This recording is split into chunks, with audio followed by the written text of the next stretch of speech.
the meeting, the special called meeting of the work session for New Kent High School to order now. 5:04. Thank you, Ms. Dasko. We're going to start with public comments. I want to thank the public for sending in their comments. Public had an opportunity to send in comments up until 4 o'clock. Even though we're doing this virtually, we will still follow our public comment rules. Ms. Hall and Dr. Bishop will alternate reading the comments. We'll put 3 minutes on the clock. Some of them are pretty lengthy. The school board has been provided with a full copy of the comments. So we all have those. So if we don't get through it in 3 minutes, we still have those for discussion. We will not answer any of the questions directly in the public comment section, but having gone through them, you'll see several of the answers in the presentation as we work through the work session. So with that, Quickly, yes. do we need to allow the participation by electronic means of Dr. Harding and Sarah? Thank you so much. Yes, we do. So sorry. Yes. Make a motion. So I'd like to make a motion that we approve the participation of Dr. Gail Harding and Ms. Sarah Barber to participate via electronic Zoom in this meeting. I second. All in favor? Aye.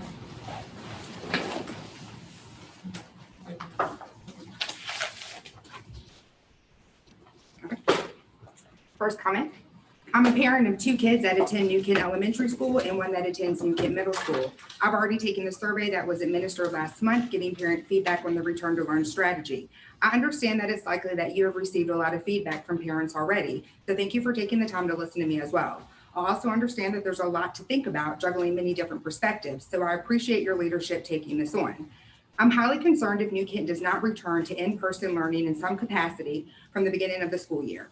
I understand that New Kent historically followed the lead of Richmond area schools. I'm reaching out to plead with you not to go virtual only route. I am concerned with the safety of our children, teachers, and staff. However, I am confident the school can work through a process that can reduce the risk. Highest of points concerns. My kids are attending New Kent Parks and Rec summer camp program. This program has safety procedures in place for all and has been super successful.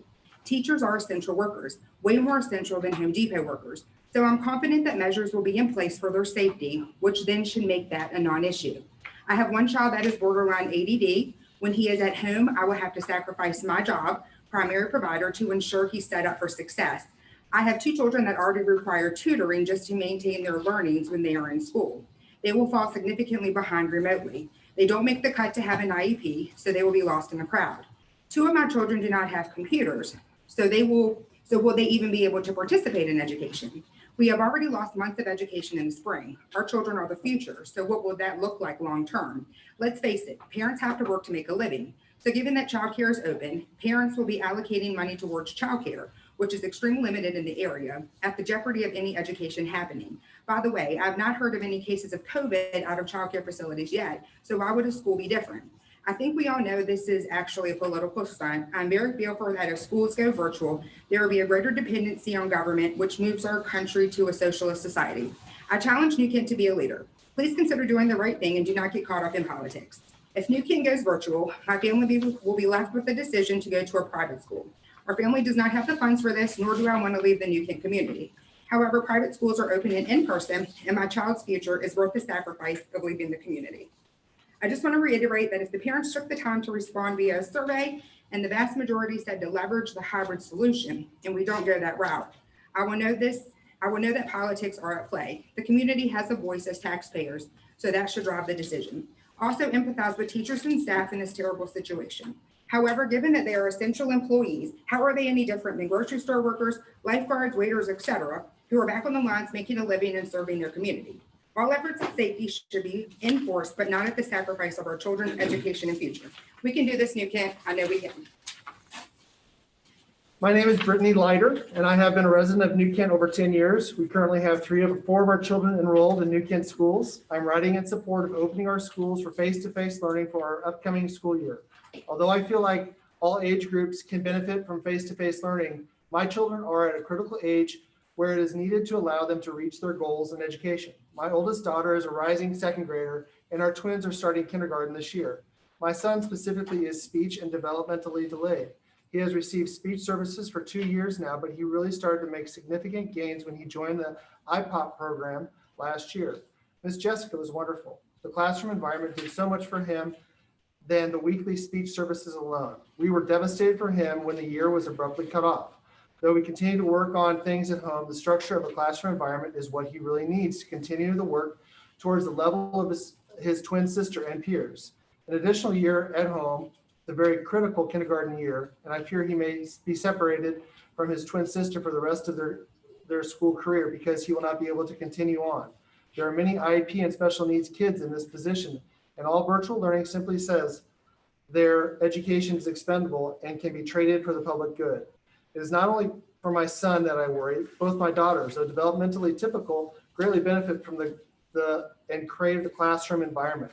The virtual learning last year fell very short of being proper way to continue education, especially for the young members of the school system. This is especially true in a county where internet access is a very real problem for a large portion of residents. I know many families consider homeschooling at their own expense because they do not feel New Kent will provide proper education virtually. These families have no experience in education or homeschooling, but I feel they are left with no other options. This is the county of New Kent failing its residents. This is a duty to ensure proper education continues. We should continue fighting to ensure that New Kent not just survives this time, but flourishes and continues to grow. Education is a vital piece of that. Nearly 90% of parents want face-to-face education. Please listen to residents of New Kent County. Please provide these kids with the education they need. We've learned how to open stores, restaurants, travel, and entertainment. Education is more important than all of those things. I understand schools will look different. I understand there's more cleaning, rules, and daily problems to overcome, but we must overcome these problems for our children. I just want to voice my opinion on returning to school full time. My child, like a lot of children, does not learn over a computer. He does not retain the information taught. I'm begging you to let schools open. This is all absurd. Kids learn far better in a classroom setting. Do not punish our children for what's going on in the world. Other countries have gone back to school with no problems. I worry about the future of my child. I want him to succeed, and if he is not able to attend school, he will not succeed. Virtual is not healthy for kids. They need in-face instruction and they need normalcy and their friends. This should not be a one-size-fits-all. Please don't do this to all of us. I'm begging you to consider all of our thoughts and feelings. Thank you. Hello, community input from a worried mother and father. If NK's CPS system opts for virtual or hybrid, how will the parents with no internet or poor reception be able to complete the child's work? What is New Kent's plan on providing reliable internet by September? Like legit internet and not the slow, easily maxed out satellite option. What about the average American home with both parents working or working swing shifts because they can't afford childcare? How are we expected to both work another full-time job and educating our littles efficiently without failing them while we are trying to make a living and keep a roof over our head and food on the table and clothes on our back because of the ever so rising cost of living? Thanks for your continued hard work to address our children's needs. I have a couple of ideas that I've been thinking about since your work session. It is clear that some school board members already have their mind made up and are not listening to all ideas. This is disappointing and won't lead us to solve this unique challenge. We don't have all the information we need from parents. Because of some restrictions put on thinking, parents were not asked if they want their kids to go back to school full-time in classroom. This unfortunately has happened frequently when parents are surveyed. These targeted options tend to give the school board the answers they want rather than the truth. Had we been asked the question about a full-time option, we would probably have been able to split the students into a full-time classroom and full-time at home instead of this every other day scenario, similar to Hanover's plan. No matter what we do, student and parent orientations need to be scheduled to explain the process going forward, expectations, requirements. This needs to be thought out now so some last-minute communication is not cobbled together. I didn't hear any discussion about keeping the kids in class and rotating teachers. Has that been considered? I know that you're working with a vendor for substitute teachers, but you may want to set up a special posting for those that can supplement the teachers, either in classroom or online, just to get through this current situation. I'm sure there may be retired teachers or professionals that have no desire to be a sub, but will be willing to help during this time of craziness. Whatever the decision, you have our full support. I'm writing this in regards to my girls who are currently enrolled in New Kent County schools. I have an 11-year-old daughter who will start middle school this year and will be fine with whatever decision is made by your school board, as she is a straight A student with high social skills and competes on a travel softball team and has a group of outside friends.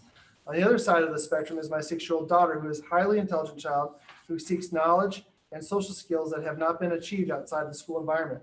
She has no willingness to learn from me or anyone else in the household.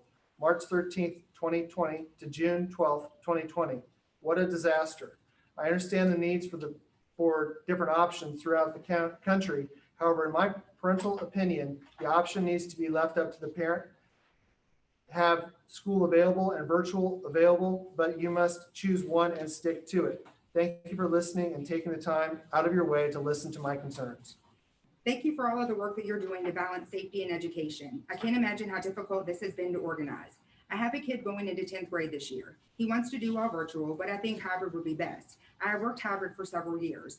Over the years, I've been able to plan my schedule to make it easier for me. I think this is possible for school as well. Of course, different grades will have different issues. For my son, I think some interaction would keep him engaged. However, I don't think it needs to be every day. Thank you for your continued focus on children's needs and the needs of our teachers. If the school board decides to go all virtual, what will be done for the educational needs of special education students? Virtual learning will not work for the big chunk of those kids. How will the school stay in compliance with IDEA and the children's IEPs? Regular school. A quick question. If we decide to do the hybrid option and for whatever reason, if it doesn't work out, can we switch to virtual or vice versa? Do we have the option to switch if needed? I would like to ask what the plan is specifically for GWES elementary age students who may require more emotional behavioral support and not handle all the changes as well as others. If children are going to have to remain in their classes mostly, what will happen when they need time with a guidance counselor or some emotional support? What will be done to help those students when social distancing is involved? Will teachers implement more movement within their classes now to give children more mental breaks throughout the day? Will the activity halls in the schools still be utilized? Will they go outside more frequently? If a hybrid plan of return to school with an AB rotation of days is decided as an option for students, will you please explain exactly what a day will look like for a high school student should he or she choose that option? Mr. Nichols, I just saw this email link for the question, so I'm re-asking my question from Friday that I sent to you to the school board. Your answer made complete sense, but I feel the school board also needs to understand that just stating we rotate students A, B days does not explain what will take place within the student school day. Will the students change classes? Will they have electives, etc.? Please consider opening schools in the fall. Both of my children need the social interaction and some kind of normalcy again. I'm concerned for their emotional well-being and cannot imagine having to go virtual in the fall. My daughter was also getting special education and all progress has stopped until school goes back to on-site. I'm also concerned about my children falling so far behind in their education and depression if this isolation continues. I will gladly send my kids in with masks if that is what it will take to get them back in school. Thank you for your time and dedication. I'm writing for the consideration of full-time in-class education this fall, as I'm a working mother of 4 who works with the public, and my husband is an essential frontline worker. We like the option to send our kids full-time. We are aware that there are those who do not think that in-class option would be right for the family, but everyone deserves options, parents as well as teachers. Doing all virtual or hybrid would tremendously negatively impact my children who would be going into 2nd grade and kindergarten. My 2nd grader this past spring was unable to participate the way I would like to due to working from home. Most families, including my own, have 2 working parents in order to meet the financial needs. We would be unable to teach virtual full-time on our own. Our childcare has been operating this entire time and has made all changes necessary in order to keep their employees and our children safe. They have been very successful in doing so. I have full faith in this certainly can be done by the school system. Private schools are opening due to the understanding that in-person education is a priority to children needing to be in school for education, social, and mental health. We're fortunate to live in an area that does not have the number of cases of other areas. Parents and teachers both working together can make the in-school education option a success with commitment to sanitation and safety procedures. A lot of parents who are both working would need full-time care, thus putting the all virtual or even hybrid option in the hands of their child care provider. Cohort groups set up at child care facilities would be the same as a classroom getting interaction. The child care facilities that have remained open should be contacted in order to gain best practices on safety and sanitation and how they have been adhering to guidelines. Most facilities are not equipped with internet capacity or speeds to accommodate the needs either. Our home is also in an area, just like numerous other parents, that do not have internet speeds.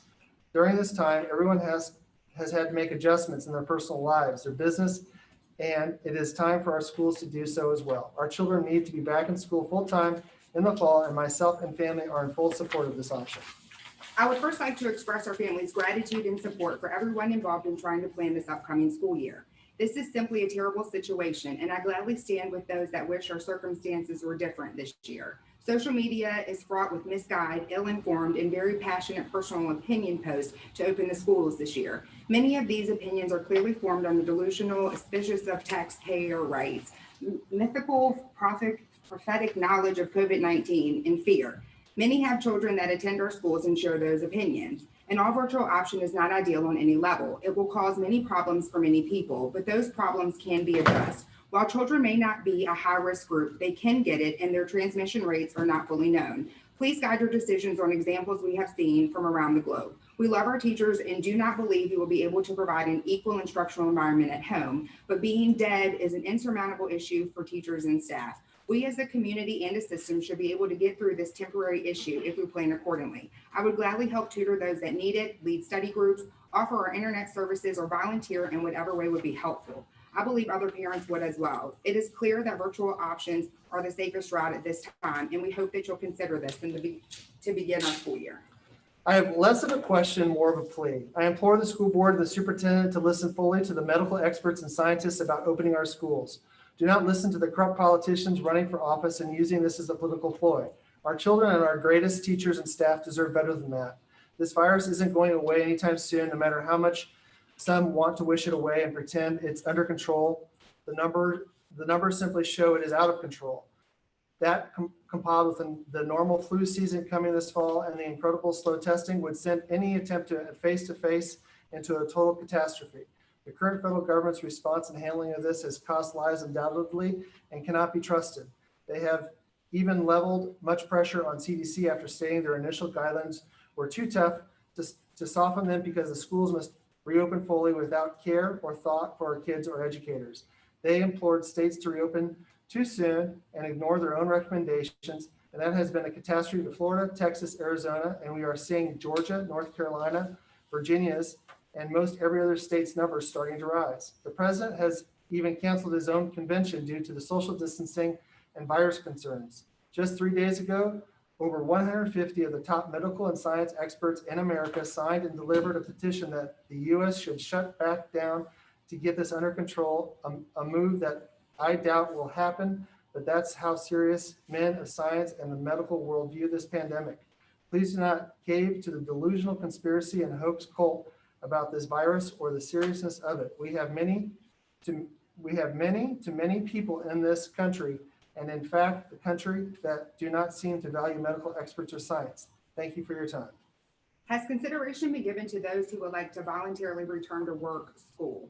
I know we were given a survey as to hybrid instruction. However, not all school staff, students are open to this suggestion. Have staff been polled as to who wants to return as opposed to staff who may be health compromised? My guesstimate would be that social distancing could be maintained at the schools because not everyone is going to want to return to face-to-face instruction. Many will offer virtual learning for health reasons. I'm curious if the numbers have been run and does the school have the capacity for distancing requirements based on numbers who want to return?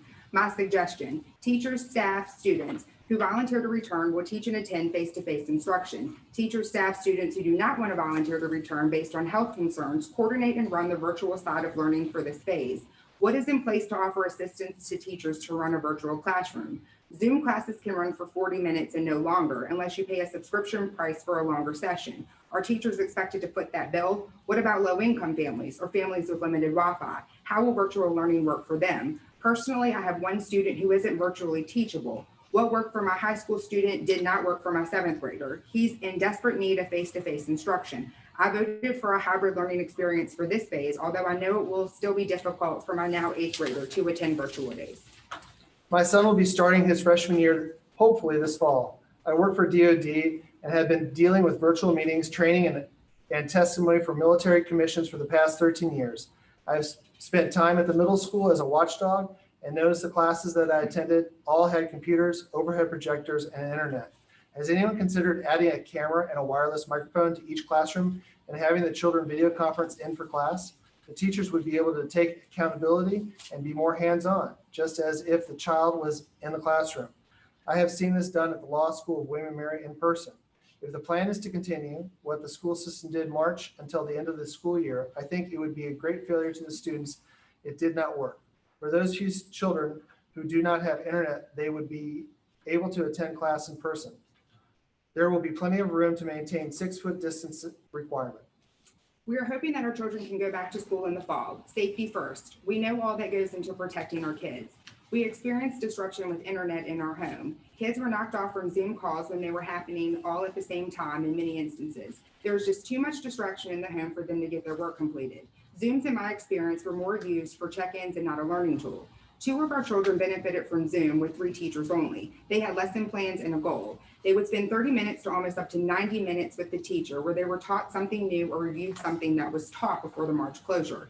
The kids stayed engaged and always looked forward to the next session. That aspect, Zoom was a great useful tool. The wait time in getting an email or response from a teacher took hours as to being in a classroom setting. They would raise their hand and be called on right away. It made the work take longer than expected, especially frustrating when the teachers gave time-sensitive deadlines. Our children learn better and understand the work to be done with the teacher in front of them. They want to be back in school. They need that school setting. They need to be around friends. We worked very hard during distance learning, and I made sure to keep in touch with our teachers. We're happy that all our kids did well during that time. I worked one-on-one with my youngest, who will now be going into middle school in the fall. I'm not sure I can teach her the material that she needs to learn the way the teachers would do from a school setting. Those are my biggest fears if distance learning continues from a home setting. My oldest daughter takes AP classes. What does that mean for her and her future in earning credits for graduating on time? We and our children want to be back at school. Are you taking the new decision of the CDC for children to return to school into consideration while making the decisions about this fall? Will you be supplying daycares with staff and supplies needed for virtual learning? I'm sure there are quite a few families in the county that are unable to work from home and or provide all-day support their children need for a regular school day. Will you be supplying every household with what is needed for each child to be successful in a virtual learning environment? I'm writing to discuss the return to learn plan for NKCPS. I have a rising senior who has been a part of the school system since kindergarten. As we all know, there are many discussions regarding what will be right for the students and staff. While there are clearly differences of opinions about what learning should look like in fall of 2020, everyone has the ultimate goal of doing what is best for the students and staff, promoting safety, and ensuring that the kids get the best education possible. Just for background, I'm a nurse practitioner and work full-time at a hospital, and my husband is a firefighter, and we both have worked our normal schedules since the concerns for COVID-19. The spring semester was difficult for us, as I feel it was for most folks. There was once a week Zoom meetings and 3 random busy work projects completed, and boom, my son earned a passing grade for English and chemistry. I'm not complaining about his teachers, they were fantastic. They were always easily available via email, and I know that they were doing the best they could with what they had. My concern is that my son has now passed chemistry when he was in class for barely 6 weeks. How is that even possible? He attends Bridging Communities the rest of his school day, so that is another discussion. Returning to school is a very emotional topic for everyone, but the decision that the county makes needs to be made on logic and facts. I do appreciate the openness and continued updates about where New Ken is in the process and what is being discussed and evaluated to make sure that the right decision is made. I do have serious concerns if there is no option for in-person learning offered on September 8th. Kids continue to fall behind. It is a complete disservice to the students to pass them for a class where they are not doing the actual work. Teachers teach for a reason, and most of the time it is for their passion to help and educate children. Not all students are virtual learners and they need in-person instruction. Not all families have a stay-at-home parent to help oversee any virtual learning. I feel for those parents whose children are in elementary school. What educational foundation is being built for these children? A big barrier to virtual learning is our rural setting and the fact that portions of our county do not have internet access. Virtual learning needs to be more structured with actual class times daily and teachers teaching and not holding weekly Zoom meetings. How does this happen when no internet access is available? How are these students getting to possible hotspot areas to get online? Are they sitting in a vehicle for a good portion of the day? What if their parents work? I worry about those students that are not in a loving home or their family is struggling. Where school is their only opportunity to get a hot meal or have air conditioning or heat. For some kids, school is their sanctuary, their safe zone. I applaud the meal pickup that has been maintained by NKCPS to help families, but again, it involves an individual coming to the school to get food. Thank you. We need to recognize that New Kent is a rural community and should not be compared to some of our surrounding counties. We have a population close to 21,000 with 4 schools serving 3,300 students. Our surrounding counties that have chosen to go 100% virtual have populations over 330,000 with 60 to 80 schools and serving 50 to 60,000 students. We need to look at the options offered by other similar localities like Prince George, Louisa, even Hanover. Again, New Kent needs to be able to offer in-person learning. There is no possible way where we will be. I am struggling just as everyone else is about this decision to return to school. I am a working mom with rising first grader who has definitely suffered through this ordeal like many others.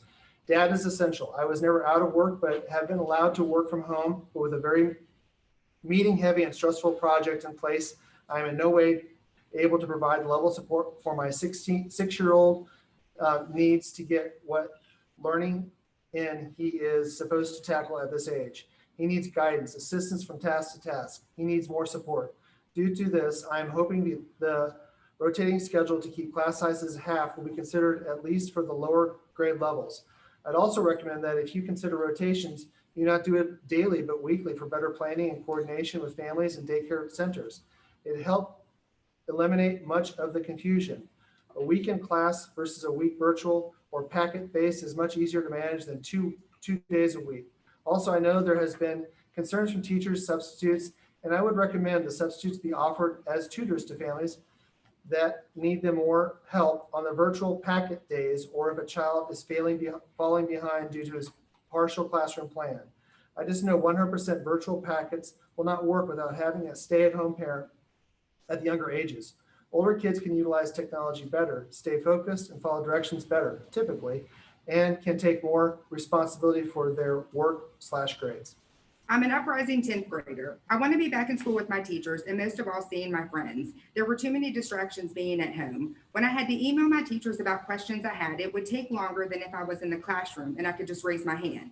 Zoom meetings were not very beneficial to me. They were more like check-ins and I really was not getting taught anything. I did not get anything out of them. Not all my classes were like this. My name is Charlotte Verdue, and I will be a junior this fall. I understand the school may take precautions when going back to school, but I wanted to share my thoughts and opinions as well as some questions. I wanted to go back to school as I found it very hard to concentrate and get my work done at home with distractions all around me. It also was hard when I had a question and had to email my teacher, as they often wouldn't respond until the next day. I found that my learning often didn't have a strong structure, as there was no way to reinforce and prove that I knew the information.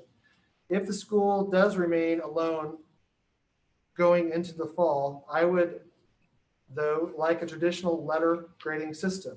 I'm a straight A student and I have a GPA of 4.1. Finishing the school year, I did not know how to calculate my GPA with only receiving P's as a letter grade. I know this helped some students who usually did not do well in school, but it really hurt people like me. I also have a question regarding how classes are going to take place. This year, I'm scheduled to take DE and AP classes, which run every day or every other day. And I was wondering how classes like that may change, as well as if I take any art classes, will be required to go out and purchase my own art supplies, or will I be learning art in another format? Along with that, most of the business and technology classes learn using desktop apps, such as Microsoft on school computers. As we know, the Chromebooks can't run with problems like that, so I was wondering how classes like that will be handled. Thank you, and I hope a decision is made to benefit students across the spectrum. I first wanted to start with commending the school division and school board for the effort that you are putting into returning to learn. I thank you for taking into consideration our current guidance while maintaining the safety of our students and teachers for the fall. As a father of a rising kindergartner and husband to a high school teacher, I wanted to share some concerns that I have about returning to a full-time face-to-face option in the fall. As I stated, I have a rising kindergartner who completed 2.5 years in the OPHOP program. My son has special needs, and we all see value in his experience at New Kent Elementary School with his team of specialists and dedicated teachers. However, none of that will matter if returning to face-to-face full-time instruction means that he cannot have free play with his friends, share classroom supplies with the kids in his class, have personal belongings like a blanket at rest time, or any other activity that would potentially raise the risk of these kids being in too close proximity of each other and spreading germs.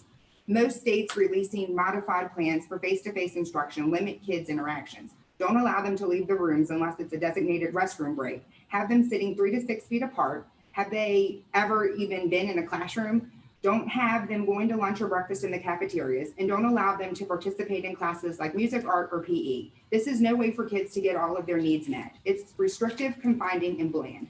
School is supposed to be fun, engaging, interactive, and personal. Everything about these guidelines is stark contrast to that.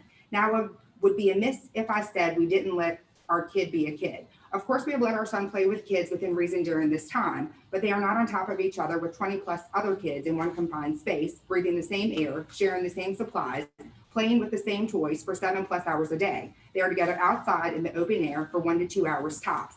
If we want to bring these kids back safely, it is best to wait. Sure, there's going to have some challenges. Our county is not outfitted with the infrastructure it needs to ensure that every kid who needs internet to complete school has it. But at what cost are we going to bring these kids back? Second, I would like to address what it will look like to remain safe in school.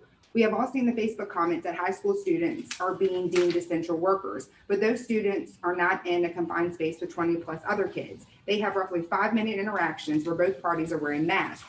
Will the older students be required to wear masks? Will they be disciplined if they refuse? These essential workers, doctors, nurses, grocery clerks, restaurant workers are having to abide by strict guidelines for PPE. They're not sitting for hours on end with groups of other people. How will this be addressed if they are going back face-to-face in the fall? As I said earlier, my wife is a high school teacher. Though I know she takes this seriously and she desperately wants to be back to normal, I fear that normal will compromise her safety. I fear that we will have students in our county who will not wear PPE, who will not wash their hands frequently, who will come to school sick, because what parent hasn't sent their kid when they said they didn't feel great because they don't have a fever? I fear she'll be tasked with additional tasks in her own classroom, like cleaning between sets of students, when she already has limited time on her hands. How are we going to request this of our teachers? Don't they do enough pouring everything into our students in classrooms as it stands? Are we really going to ask them to take on additional responsibilities to prematurely bring students back to school? I fear that if we... When my daughter boarded the bus on March 13th, I knew it would be her last day of first grade. But at that time, I thought the shutting down would leave our country in place where life could safely resume with precautions in the fall.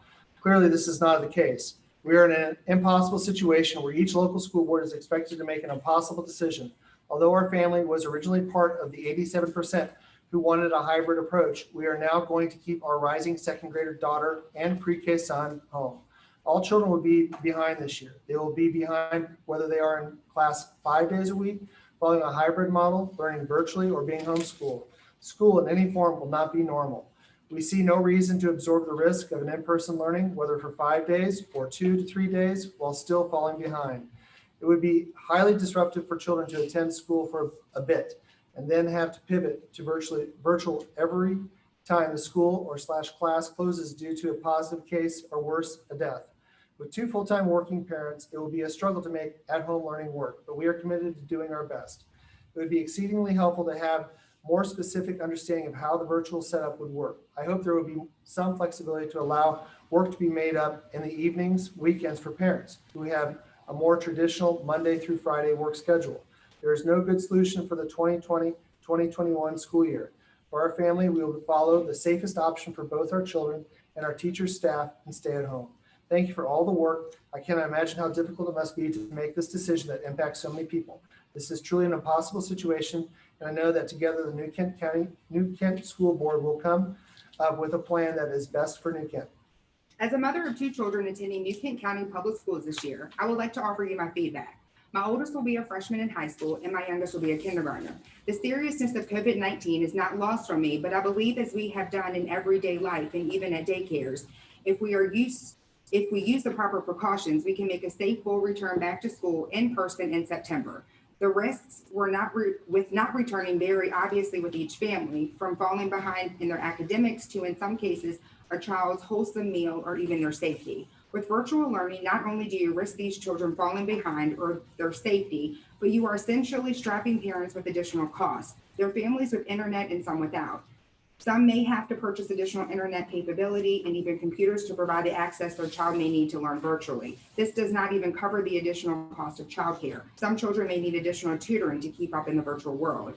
Incomes and household dynamics vary in this county, and you all need to be very cognizant of that. I'm a single mother with 2 school-age children. I work full-time. Take a moment to imagine yourself in my shoes. My ask is that you consider providing waivers for those parents that choose to send their children back to school. They wear masks and sanitize before and after they enter the classroom, before entering school, their temperatures taken. For parents that are not in favor of returning, let their children learn virtually through camera access during regular class time. Both sides are satisfied and the county can move forward. And to address the transportation question, every bus could have a driver buddy that stands at the door of the bus as kids enter with a forehead thermometer, no mask or fever, no entry. If normal temperature and mask, children can enter and grab a squirt of sanitizer. If some parents elect to go virtual, then the buses will be less populated anyway. Food for thought. Please return these kids to school in person full time, or at least provide the choice. Know your county. First, I'd like to thank you for taking the additional comments from parents and the public regarding New Kent County's Return to Learn plan. I'm a parent of 2 students at George Watkins Elementary School. One will be in his last year at Watkins, entering 5th grade, and the other is just beginning his elementary education and will be entering kindergarten. Regarding my opinion as a parent, I would like to see the school board allow children to attend at 100% with face-to-face learning. This is an option and can be done with proper preparation and planning. After all, the key to success is to being prepared. Multiple options are available for purchase and can be used as physical barriers in the classroom to help protect our students. This will also allow for the classrooms to have desk space closer than 6 feet and allow more students in the classroom at one time. Items such as a clear desk shield are available for students to use on desk at a price of less than $150. I would gladly pay for each of my kids to have this as part of their school supplies. If it meant that they could attend school and I don't have the extra expense of childcare for the virtual days, I would buy more than one throughout the school year. I have provided the link below for a desk shield to review. Link provided. Thank you for the time and continued efforts to make this school year a great year for our children. Please feel free to reach out to me with any questions. We all know time is running out to make a decision on how NKCPS will reopen. However, I feel more information should be given on what form of virtual learning will be followed so parents can make an informed decision for their household. By that, I mean, what resources have the working groups for remote learning and curriculum been using? Are they following an existing model for virtual learning? What level of expertise do the members on the panel have or have access to? Are you asking for public input at the special meeting on July 28th? But where have the answers been to frequently asked questions? I've tried to fully navigate the resources given to us, but I've not come across questions and answers. I believe it was said at the last board meeting that they would be answered at the August 3rd meeting. Why would public comment come before those answers? I know this is a near impossible situation for all, and I thank the board for their work, but I feel more information needs to be given to the parents of New Kent students. As of today, July 27th, 2020, the number of confirmed COVID-19 cases in the United States is 4,148,011 and rising. When we decided to make the decision to close schools after Friday, March 13th, 2020, we had 227 confirmed cases in the United States. These numbers are taken directly from the WHO's COVID-19 website. Now I'm confused as to the logic behind even entertaining the idea of opening up New Kent County Public Schools. If we had to shut down school when there were 227 confirmed cases in the country, why are we even considering opening up schools when the United States clearly does not have case numbers under control? Perhaps you are thinking the state of Virginia, quote, the state of Virginia does not have that many cases, unquote. That would be wildly incorrect. As of today, July 27th, 2020, according to the Virginia Department of Health's website, we have 82,871 confirmed cases and rising. On March 13th, 2020, we only had 116 confirmed cases. Do you not care about the health and wellness of the teachers and staff and students who attend your schools? Or perhaps you believe that the potential for a few deaths allows you to justify reopening on a basis of, quote, equity, question mark, unquote. Is it really a question of equity when it comes to reopening schools? If equity is the question, perhaps we should talk about those in the county who are self-employed or uninsured. Is it fair to risk the health and safety? What about those who are caring for aging parents who have a higher risk of death from COVID-19? Is it equal for them? What about those students who are being raised by grandparents, aunts, and uncles who are struggling with chronic illness? Is it safe and equitable for them to return? And what about your teachers and staff who are doing the same? Is it fair and equal for them? I strongly urge you to reopen schools virtually with a solid and efficient plan to address issues of equal access to the internet. If other districts accomplish this, so can we. Quote, New Kent strong, unquote, isn't just a simple phrase. We must embody it with all that we do. As a student of a first grader at New Kent Elementary School, I do not think we're ready for classroom learning this fall and maybe next spring. My opinion stems from the recent outbreaks around the country and the fact I do not believe younger school children can safely follow distancing and mask wearing. It would be a huge ask of teachers to try and constantly enforce both of these measures and try to teach. I think kids need many aspects of school life other than teaching, but I think the safety and welfare of the community at this point in time should cause us to wait until we have vaccines or a significant drop in case numbers of COVID-19. Thank you for consideration of my opinion. Even though I was very disappointed with the at-home teaching support when this happened in March, I am not supportive of in-person learning, all caps, at this point for this fall. I want my child to go to school badly, but not when cases are rising. Long-term effects to kids and adults' health are not known. Quarantine of 2 weeks will occur when there are COVID cases in the class and school, which there most certainly will be, and not when the CDC guidelines will allow a few half days a week of in-person learning. It's not worth the risk of our children and families' health. What these kids need now is consistency, not thinking that they get to go back to school, then it closes 2 weeks in. Not now. Delayed opening is an option. There is time over the summer to beef up the online learning, train teachers on what is expected of them, and make it successful. Thanks for your time. I know there was a survey about internet access, but will laptops be provided to elementary students? I don't recall seeing this anywhere. Virtual only. We appreciate the time and effort the school board puts into protecting the safety of our children. First, I would like to thank you all for the extended time and effort you're spending in the decision of our pending school year. I do understand that upon elections, this was not an anticipated challenge. In regard to options for the 2021 school year, I do not believe all virtual is a feasible or reasonable option. For two-income families, this will be a significant challenge. In addition to which I'm sure you realize, broadband internet is also not an option for all families. The opportunity for hotspots throughout the county is thoughtful. However, transportation to and from said hotspots is also a challenge for working parents. As a healthcare provider in a military family, I understand the significance of this unknown time. However, I think particular attention needs to be paid to our locality. We are not comparable to other larger populated areas. The virus, thankfully, has been well contained in New Kent. Also, the data does not support high infection rate for school-age population. In addition, child care centers will be overrun and create another opportunity for exposure, negating school closure. Of greatest concern in a recent Facebook post in which a school board member cautioned to plan for the worst.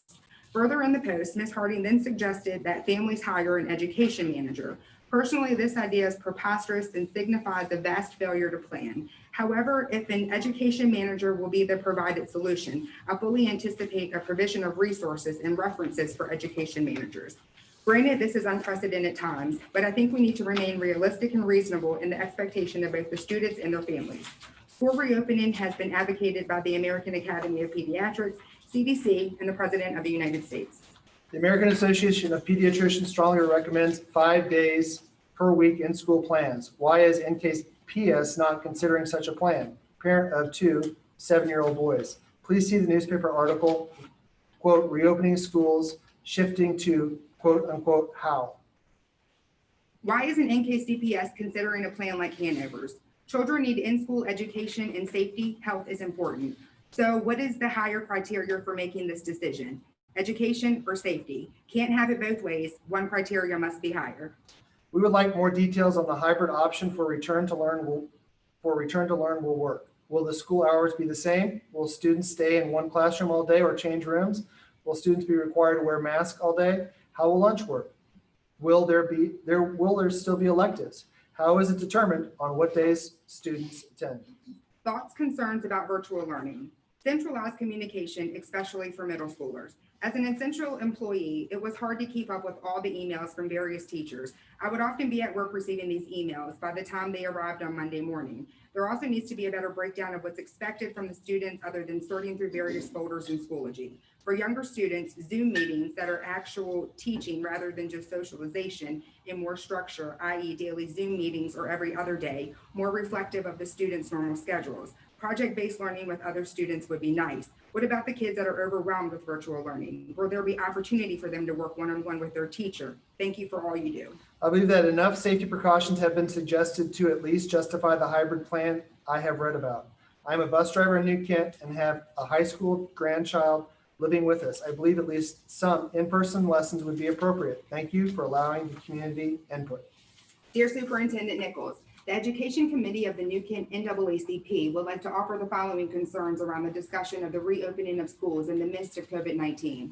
Black parents have good reason to be cautious about blindly sending their children back to school, especially given the COVID-19 spikes and disproportionate Black deaths from COVID-19. A recent NAACP poll of a national sample of African Americans found that 80% of those polled preferred to hold off on ending the shutdowns to ensure their safety ahead of boosting the economy. Public schools should not reopen unless all Center for Disease Control protections and indicators based on symptoms, based on cases, and based on hospital readiness measures are satisfied. This CDC analysis must be done for each county where there are schools. But if schools do reopen, we demand that school districts provide quality, equally accessible, public, non-charter online programs for students whose parents or caretakers do not feel comfortable sending them back to school under present conditions. And because the pandemic that's pre-existing structural race issues in education, we also demand that you re-examine the district's approach to addressing the literacy crisis, that you address the digital divide in homes and schools, that you work closely with state officials to provide equitable funding and resources for public schools, and that the school district reevaluate the negative ways Black students are often perceived, treated, educated, and or disciplined. Sincerely, Mr. Burrell R. Pollard, President, New Kent NAACP. I have a rising junior who struggles with focus and attention while virtual learning. I have a rising third grader with an IEP. He absolutely needs the resources provided by our wonderful general classroom teachers and special education providers to succeed in his daily tasks. While I'm very much hands-on parent, I also work full-time out of the home and have during this whole pandemic. Neither my husband nor I can work from home.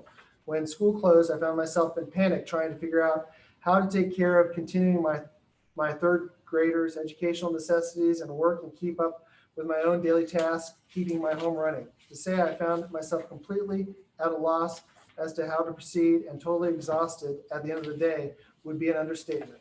I could only accomplish a couple of hours of quality school time a few nights a week, and my son did not accomplish much of the first packet and less of the next two.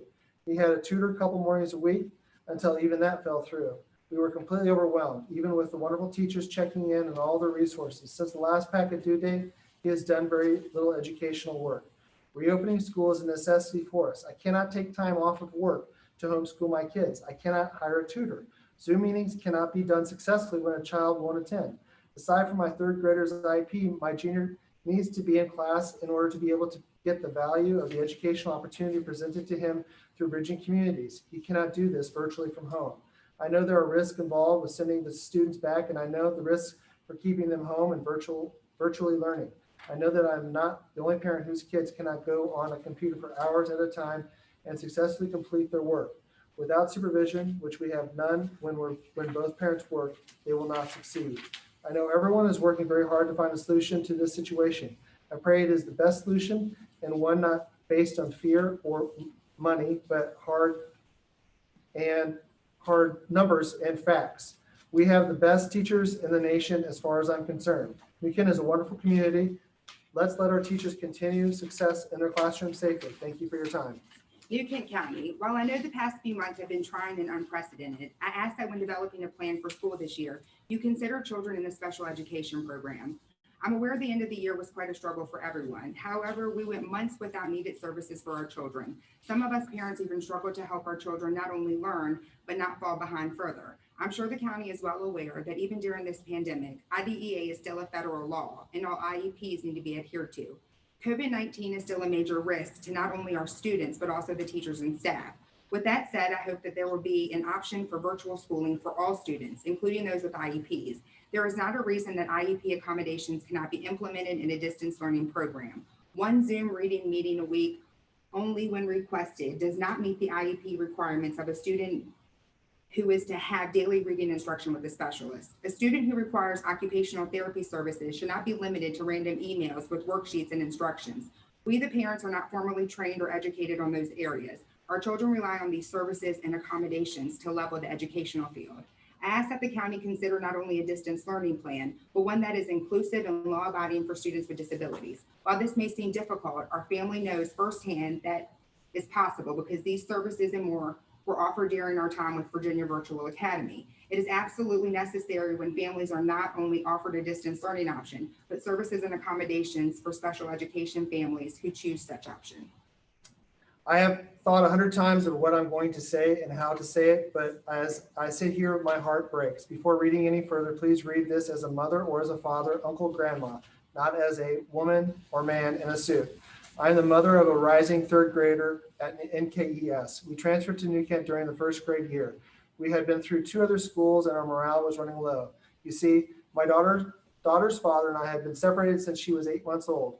Over the last 8 years, we have been in and out of the court. We have had our custody arrangements changed more times than I can count. The one thing that has always remained constant in structured environment for my sweet girl is school, all caps. She goes into school and knows exactly what is expected with everything going on at home. She had a really hard time. She was placed on a 504 plan a couple of years ago. She is now able to talk to her counselors and mentors freely. She's able to take a break and breathe when her world gets heavy. School is her safe place. The team at NKS has made this past year her best yet, all caps, and we didn't even get to finish. I don't even know how to move forward if we can't go back to school. I am of the large population of the county that has no internet service at home. No, it is not due to cost. It just doesn't exist in my part of the county. I also have a job, husband, infant, animals. I'm no educator, but I'm a mama who will fight for what is right. I'm sorry if I'm rambling. Just please, this mama wants so badly what is best for her baby. She needs the structure. She needs the extra help. She needs to be in school. Please, please don't take that away from her. I beg of you. First, I know you all have been working around the clock to come up with a plan to get our kids the education they deserve. So thank you for that.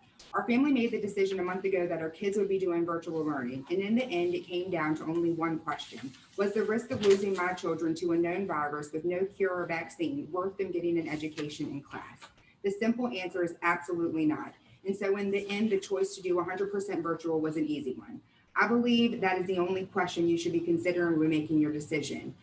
Is the loss of even one student, teacher, bus driver, janitor, cafeteria worker, or any of the other of the numerous support staff it takes to run our schools acceptable? I hope you will opt to keep everyone safe by going virtual for all students. Most of the school districts around us have made that choice already, and I feel it is the right one. I sent this email out on July 7th to my SB representative and CC'd all others on the school board. I received one reply from Kristen Swinford. Mrs. Swinford, thank you for reading my concerns and replying. It means a lot, and I'm not even in your district. Though all I have read about the plans for the upcoming school year, it seems my opinion on the subject is in a minority. I don't think full-time school is even on the table for review. I feel strongly enough about the topic that it should still be a consideration for the upcoming year. If it is not, will taxpayers' parents receive an option for our money to follow our children where they can receive the education they deserve? Perhaps that is the question for someone else in the county, but it needs to be addressed at the local level first. And as the leaders in the education of New Kent youth, it should be concerned for yours as well. I would appreciate my original email be read at the work session for everyone to hear. Ms. Daskell and all school board members. My name is William Edwards and I reside at 9454 Winding Acres Lane in New Kent. I'm writing you regarding the vote concerning how school will function in this fall. The school system is certainly in a no-win situation regarding this vote. I feel your pain. No matter what, there will be unhappy people regardless of the decision. I do have strong feelings regarding this decision and I'd like to share my opinion with you. My wife and I have worked every day throughout the pandemic. We do not have the option to stay at home. While we have certainly taken safety measures to protect ourselves and our children, life for us has been as normal as we could possibly make it. Spending a lot, capitalized, more time as a family can absolutely been the positive of this pandemic for us. The largest negative of the pandemic has been our children not receiving a structured education as well as not being around other kids. While I appreciate the efforts made by the school system and staff to end the school year, the result to our kids was not positive in their development. Kids cannot receive a quality education through Zoom. Teachers cannot teach kids on Zoom. Let's say my last 2 sentences were false. Online education would still be close to worthless when my household relies on cell phone as a mobile hotspot for internet service. There is no reason why my wife and I have never utilized homeschooling for our children. Although we are both college educated, we realize the value of teachers and understand we are not trained professionals in that area. Virginia classroom teachers made me the person I am today, and I want the same for my 2 boys as well. The final product can only occur in the classroom. If our children only go to school part-time, my youngest will require childcare at a childcare facility. Certainly, this will be the case for the majority of the population. If this is the case, I'd love to hear an explanation of how my kid is safer at a child care facility than the classroom. The answer is they are not. The philosophy just directs liability in another direction. I'd rather the decision be based on what is best for our kids' education. I understand the school staff would be safer with a hybrid schedule, but I believe there should be a decision the individual employee has to make, just like my wife and I have made with our careers throughout the pandemic. I wanted to voice my concerns with the probability that we may be forced to teach our kids through a virtual platform.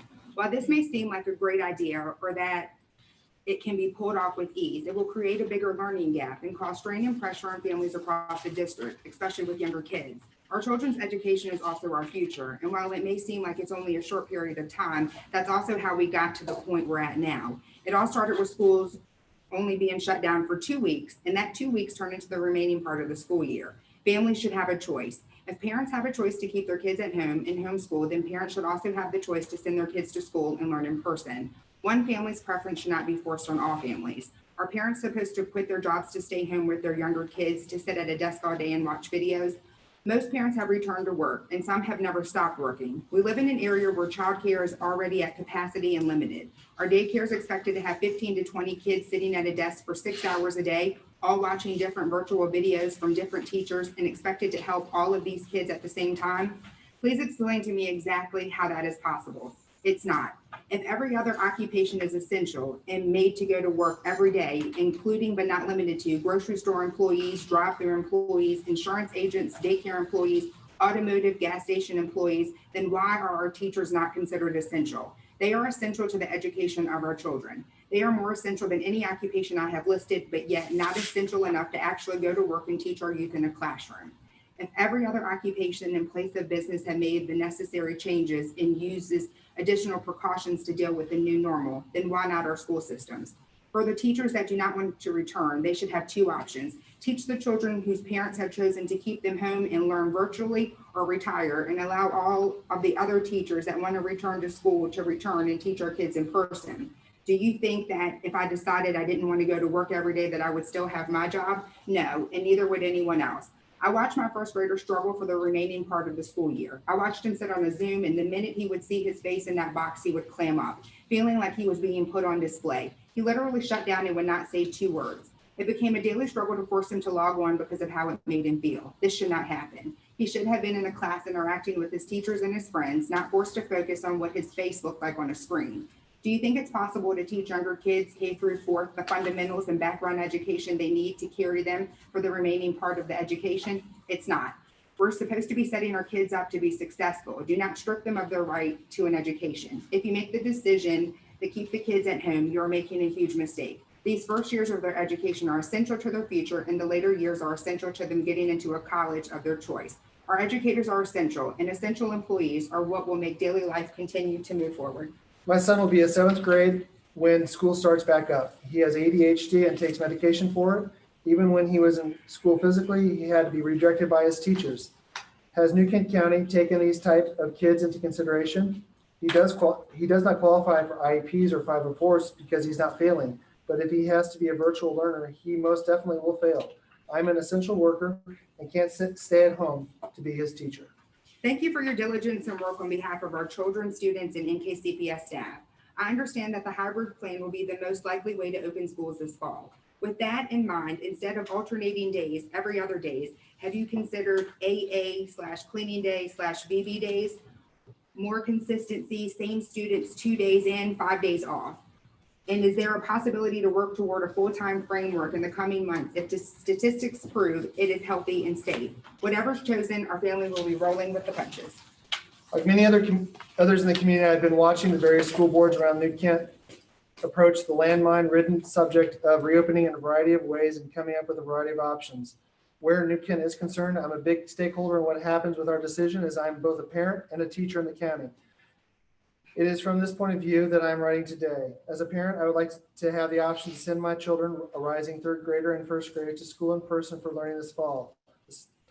The spring, which I know firsthand was crisis learning, not truly distance learning, was not an ideal situation for my family. Even as a certified teacher for elementary school, my children did not learn and thrive nearly as much at home as they would have in school. I can only imagine how distance learning will go for families that do not have a background in education. First grade is a very important year of school for my daughter, and I am very concerned how her progress of learning to read will go without in-person instruction. My youngest daughter, too, has attended one of the local daycares throughout the spring and summer and has stayed 100% healthy with the measures they have put into place, which quite honestly is not much in comparison to what I know our schools have been discussing they will be doing. In fact, all the teachers in her center have stayed healthy as well. I felt completely safe for her and our family sending her there throughout the COVID crisis. I realize that many of the families may not feel safe returning to the classroom in the fall for a variety of reasons, which is why I think that it is important that we offer virtual learning as an option for them. But I do believe that in-person learning should also be an option for those that do not think that virtual learning is the best for their family. I know that some teachers have been very vocal against any sort of in-person instruction. I'm not one of those. I believe that in-person instruction can and should happen. I'm one teacher who will gladly walk back into my classroom to greet students on a face-to-face basis in September 2020, if that is the fact what New Kent opts for. I find it preferable to virtual learning. I will, of course, support and execute whatever decision the board makes, but if fear of having no teachers for in-person learning is a point of contention, I just want to lend my voice to someone who would gladly teach in person. I do not envy the choices you have to make on a daily basis. You have my support. Dear hardworking New Kent County administrators, thank you for your due diligence during this pandemic. I have a rising 9th and 11th grader in New Kent High School. My 9th grader is on the early college academy path, and my 11th grader has been accepted in the coding program at Bridging Communities. My concern is that at any time the U.S. could lock down again as this virus is not contained. Likewise, the curriculum that New Kent will use needs to be available for both remote and on-campus learning. There's already curriculum out there for remote learning, as I've researched Virginia Virtual Academy, and I know there are several other options. I realize this would be all new to teachers, but these academies are making it work and work well. They never skipped a beat when COVID hit, and they did not end their year with P grades. I know the teachers and administrators did the best they could last spring, but we cannot have a generation of kids coming out of high school with half the education they should have. My 10th grader at the time had about a month and a half of instruction for Algebra 2. This course was critical for almost every class he's taken in 11th grade, pre-calc, chemistry, and Bridging Communities. We've tried to ensure he had the principles, but without grades and instruction time, I know he's missing concepts. My sons were on good paths for earning associate degrees along with their high school diplomas. I'd hate to see that opportunity not realized. I'm all for in-school instruction, but I also understand we're a small county with limited resources, and the guidelines are not clear and not easy to support with limited funding. Please continue your due diligence, as those of us who are not as outspoken as others truly appreciate everything that you're doing. Thank you for letting me share my prior input with various school board members. Below is another input for the board's consideration. 1. Consider in-person options for pre-K-5. Durham, North Carolina will be offering virtual instruction for middle school and high school students and using the space in those middle and high school facilities to host instruction of pre-K-5 fifth graders so that the social distance can be more easily achieved, where it cannot be solely within the existing elementary school facilities. Virtual learning is more effective for older children/teens and poses many challenges for younger children and their working parents. Consider grouping kids in teams or bubbles based on social interaction or with siblings to reduce exposure. I believe this is already being done at NK Parks and Rec, grouping siblings together. This is also being done at New Kent Gymnastics Center with wristbands.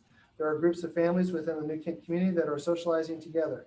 Consider forming class pods so those children can socialize and be grouped in the same classes and therefore limit exposure to students and teachers, essentially treating as if they were family members.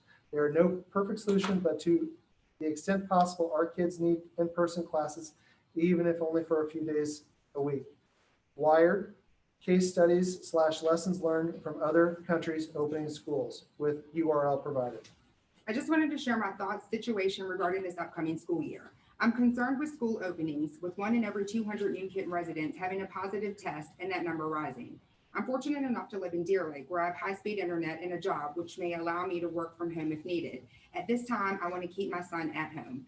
I would like details from the school regarding daily, weekly curriculum we should be reviewing and a daily, weekly Zoom call with the teacher, class, so my son feels like he's a part of the group. I know it is my responsibility to make sure my son keeps up, but I would really like detailed guidance from the school in order to keep him on track. Suggestions for videos and games would be greatly appreciated as well. I think we're all in this together. I appreciate all of your work and the hard decisions that need to be made. I'd love to see my 10th grader back in the classroom full-time. Virtual learning was fruitless. However, if we are unable to go back full-time, can we please only have core classes at least for the first 9 weeks? Thanks for all that you're doing and for your time and effort that is going into the safety and planning of reopening NKCPS. As an asthmatic with various induced asthma, I'm very concerned with reopening NKCPS too soon for students and staff. A virtual opening would be best for people with asthma or who are immunocompromised. Please see the link below for a great school toolkit on asthma and COVID-19 in schools, link provided. My husband and I feel strongly that our community is not like many of the others. Not many have internet or computers that can stream online classes. This should have been shown by the number of attendees or lack thereof during the Zoom conferences held by the teachers and the first part of the shutdown. This is not a virus that is going to go away. Sadly, even with the vaccine that they are creating hastily, children are much less susceptible to illness from this virus. While I do understand that many of our children, of the teachers and employees at the school are, there is more to consider than debating this issue than the virus alone. The well-being of our children is what we need to consider. There are many families that just can't afford to stay home from work or pay extra to a sitter or child care facility throughout the week to help teach their children. Elementary school children are not mentally set up for online learning. Their focus is all over the place. This would be extremely hard on them to be expected to learn in an unstructured environment. Some counties are opening schools back up completely, but allowing the families to make a decision on whether they want to send their kids back or learn remotely. I think this may actually be the best decision for New Kent, as each family situation is vastly different, particularly when the internet access is limited. If the school board opts for a fully virtual or a hybrid learning experience this fall, how will the school ensure services are being met for children with special education or medical plans? I hope this email finds everyone safe and healthy. I'm reaching out to voice concerns of the 2021 school year. Obviously, this is a territory for everyone. This is a new territory for everyone, and I understand that things are being worked at as best they can, and that's why I do want to share some feedback and concerns that I have for the upcoming year. I have 2 daughters that attend GWES, one in 5th grade and the other in 3rd. These means of continuing education have been difficult for our family, as both parents continue to work full-time jobs while trying to administer distance learning packets with minimal communication from teachers. I don't feel that one Zoom meeting each week for about 30 minutes is very involved when there's a class of 20 plus students, and I most definitely feel that teaching was put back on the parent at the end of the past school year. I feel that if school board votes hybrid or all virtual learning this fall, the expectations will be the same. Again, with both parents working, the parents should not be expected to teach material. If this is something I wanted to do, I would have elected to homeschool my children and not send them to public school. If the kids are allowed to return to school under the hybrid plan, what will their day look like? And the days they aren't in school, will there still be virtual learning? If not, don't you think there will be a lot of material missed? And again, is it the parent's responsibility to teach this material? Will there be resources per grade level, per subject to reach out to on the non-at-school days? Certainly hope so. Specifically speaking about the upcoming 6th grader, who I feel will most definitely struggle this fall, especially if it's virtual.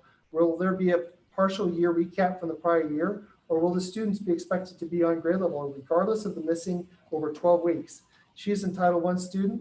What provisions will be made to help her continue to be on grade level? Virtual learning will not capture her attention, and she needs to be in school in front of the teacher. If hybrid is voted on and you have multiple children, will provisions be made to have the children in the school the same day? What are the plans for the days the kids aren't in school and the kids need someone to watch them? Where will this be at? If you're bringing kids together for a daycare environment, then they can certainly be in a classroom environment. The decision of whether or not we send our kids should be left up to the parents. If we feel comfortable sending our kids, then we should be allowed to send them. If someone doesn't feel comfortable sending their kids, then they should have the option of virtual learning. The school board should come up with the plans and allow the parents' choice. If this option was given in the recent survey, I guarantee you that this would be seen as a favorable response of allowing children to return to school. I appreciate what my district school board members is doing in efforts of supporting the children returning to the classroom. I wish that other members of the school board will consider other options and allow the parents to choose. My comment is regarding the use of school-issued Chromebooks. Should the students be required to have any virtual learning at home? Not only will requiring students to learn from home create an incredible challenge for full-time working parents in and outside of the home, but are the parents expected to purchase the computers for each child at our expense?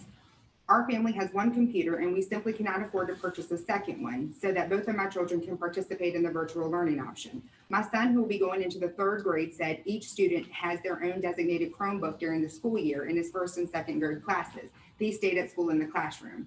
Can these same Chromebooks that were designated to each student to use in the classroom be sent home instead so the students can use it to learn on at home? Otherwise, this will create a financial burden for families with no computer or those who have to purchase more than one.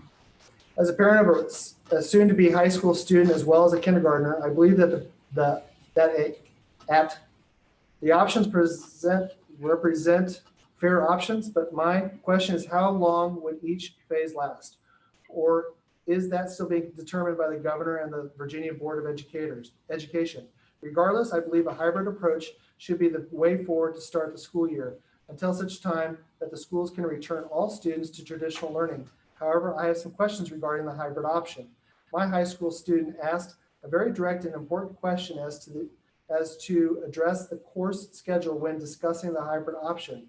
Would it still be A day, B day schedule as it was last year? Because if that were the case, the one set of students would never be in class for the B day courses and the other set of students would never be in class for the A day courses.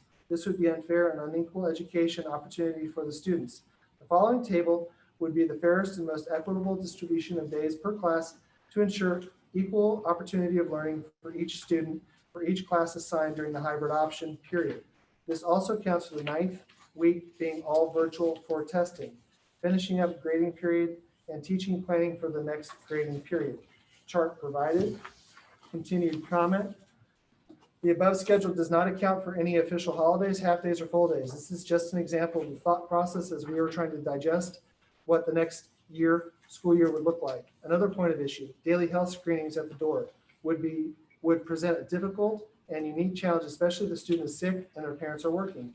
However, a strict zero tolerance policy on attendance when sick should be in place and enforced. If a child shows up sick to school, they have just exposed everyone on the bus, potentially. That would require additional sanitation of the bus during transportation operation, as well as a notice to every student's parents or guardian about the potential exposure. Additionally, if this policy was in place, a potential quarantine of sick student would be required and an additional policy to allow the student to access any online learning material while home sick would be discussed and ultimately permissible.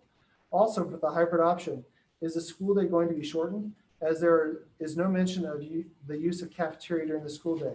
Will that be also adjusted to accommodate the 6-foot social distancing framework, or will it be eliminated altogether? Will the use of the playground also be eliminated? Please explain the adjustment of the school day schedule, as I also have a kindergartner starting school this year. What grade levels will be considered for all the different options? For example, will my new kindergartner be required to attend virtual classes via a school-issued Chromebook to start the year? Finally, I would like to know how we, as parents, can attend these meetings or at least get the answers to my questions, as I have worried high school freshmen and a very nervous mom of a kindergartner to discuss this with. I'm the parent of a rising 4th and 5th graders at George Watkins. I'm on the fence regarding split in-person virtual versus all virtual for my 2 sons. One was diagnosed a few weeks ago with an autoimmune disease, so that is a factor for our family. I know that 100% in-person learning is not an option at this time, as the physical distancing guidelines would be impossible to meet with our already overcrowded elementary schools. I do hope that it will be the parent's choice whether to choose split in-person virtual or all virtual. I also believe that it is imperative that the students be able to bring their Chromebooks at home. I hope that it will be possible for the virtual learning to be structured in such a way that learning occurs Monday through Friday during school hours, with the virtual students logging in with Zoom or other app to interact with teachers and classmates who are in person. This is a first for everyone, and I appreciate the thought that the school board members are putting into this decision. Are we going to require a mask mandate for all students and faculty? Should we return to the building in a hybrid or fully in-person schedule? If a student refuses to wear a mask, or even after being provided one by the division, will there be a consequence? Can a teacher require his or her students to wear a mask in their classroom? If a student refuses, can they be mandated to take the class virtually? Do we realistically expect families to complete the student health screening in an honest manner. We know parents send students to school sick anyway before the pandemic happened. I have a son and daughter currently in the Parks and Rec Summer Camp program at GWES. My daughter is also participating in the Title I Summer Reading Program at GWES. My biggest concern with this upcoming school year is an all virtual return to learn. After a full weeks at GWES, the programs have shown returning to school can work. There has been no reported illness due to contact between students and instructors. Since we're participating in multiple programs, we have a transfer between classes during the day with extra exposure and her possibly contaminating the main group, but still no reported illness due to this. In-person learning is critical at the elementary level, especially for the K-3 grades that are still learning basics and fundamentals. I understand both elementary schools are at capacity and following the CDC guidelines aren't realistic for a full-time return, but have all the options really been looked at? Middle school and high school students should be able to work independently, therefore giving them an opportunity for full virtual learning. That would then open the middle and high school and could we transfer or have parents drop off elementary students at those locations rather than their typical assigned schools to allow for CDC spacing, etc.? I'm hoping for the best with all of this. New Kent has been fortunate with such a low COVID case count. I hope that continues. Thank you for all that you do and the time you've put into this process. I would just like to reinforce my concerns regarding the upcoming school year. Mental health should be the most important concern during these times, but especially regarding children. They have already missed out on much social and emotional development alone by missing school since the end of March. No child left behind. What about that? I have no high-speed internet access where I live. What about my children? How am I going to help my children learn from home without teacher interaction daily at school and without unlimited high-speed internet? Me and my husband both work full-time, and our children will have to go to daycare or grandmother's house 3 days a week, and we would not be available to homeschool them during those days. I don't feel confident in depending on people who are not teachers to homeschool my children or monitor them while they are learning from home, especially with our lack of internet access. They would be isolated and their mental health would once again suffer. To summarize, I would like to say my 10-year-old, who is a rising 5th grader, is the child I'm most concerned about. My 7-year-old is going into 2nd grade and she will struggle socially, but academically she'll be fine no matter what. They will have both emphasized over and over they want to go to school. They have even used the words, quote, "I need to go to school," unquote. These are kids who have been playing sports and interacting with other children for months, but they still know they need school. I wanted to take a moment and weigh in on the hot topic of school. I'm the guardian of an upcoming 2nd grader and kindergartner. While virtual learning may be more effective for some older children, teens, this poses many challenges for younger children, mine included. I hope you consider face-to-face learning with safety guidelines and as much protection for all. If children attend school with the social distancing as recommended, is it possible if older students deemed appropriate take the virtual option, then use portions of the middle and high school for pre-K and elementary students? My elementary students are still learning the basics and the classroom setting seems to be the best environment for them if precautions can be taken. Would you also consider grouping kids in teams, pods, or bubbles based on social interaction or siblings to reduce and limit exposure? For instance, a small group has formed with my 2nd grader who at New Kent Elementary School completed both kindergarten and 1st grade with the same teacher. This bond grew outside of school and now includes socialization together in the community. Could they and others like them be grouped together? Something similar is being done within our community during summer camp. These are family members and groups of families within the New Kent community that are socializing together. This by no means excludes anyone. It is just an idea to reduce exposure during these uncertain times. I know logistically this can add another step. However, I am certain parent volunteers would assist in any way. This entire upcoming school year is a challenge. The goal for everyone is learning and being safe during the pandemic. Thank you for considering all ideas, and I'm certain whatever is decided will be supported. Given that there is bound to be some aspect of virtual/at-home learning for our students, I'm wanting to know what virtual learning looks like for lower elementary school children, K2. Will there be a teacher, student, and peer-to-peer interaction, or will it just be a teaching video?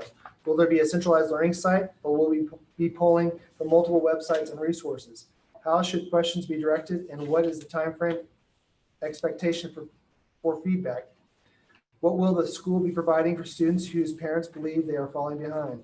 Will assignments be virtual or just the teaching aspect? If assignments are on paper, how will they be graded, reviewed? Will the student still get resources like art projects, gym time that can be done at home, or music. Thank you for the time and effort you are all putting in to do what's best for our children and families. Our children need school. This is a fact. It is essential. They need to be back in the classroom full time.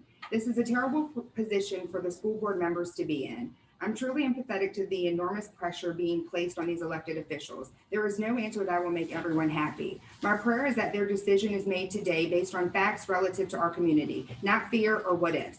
Giving our kids the opportunity to be taught by the professional. Give parents the opportunity to maintain their careers so we can continue to live and pay taxes in this wonderful county. 1, will bus drivers be the ones taking students' temperatures before boarding the bus? If not, doesn't that defeat the purpose, since all bus riders and the driver will now have been exposed to the students with a fever, should someone have a fever? 2, how will recess and lunch look for the students in K through 5th grade? 3, if there is an outbreak, will the students be placed on a lockdown of some sort?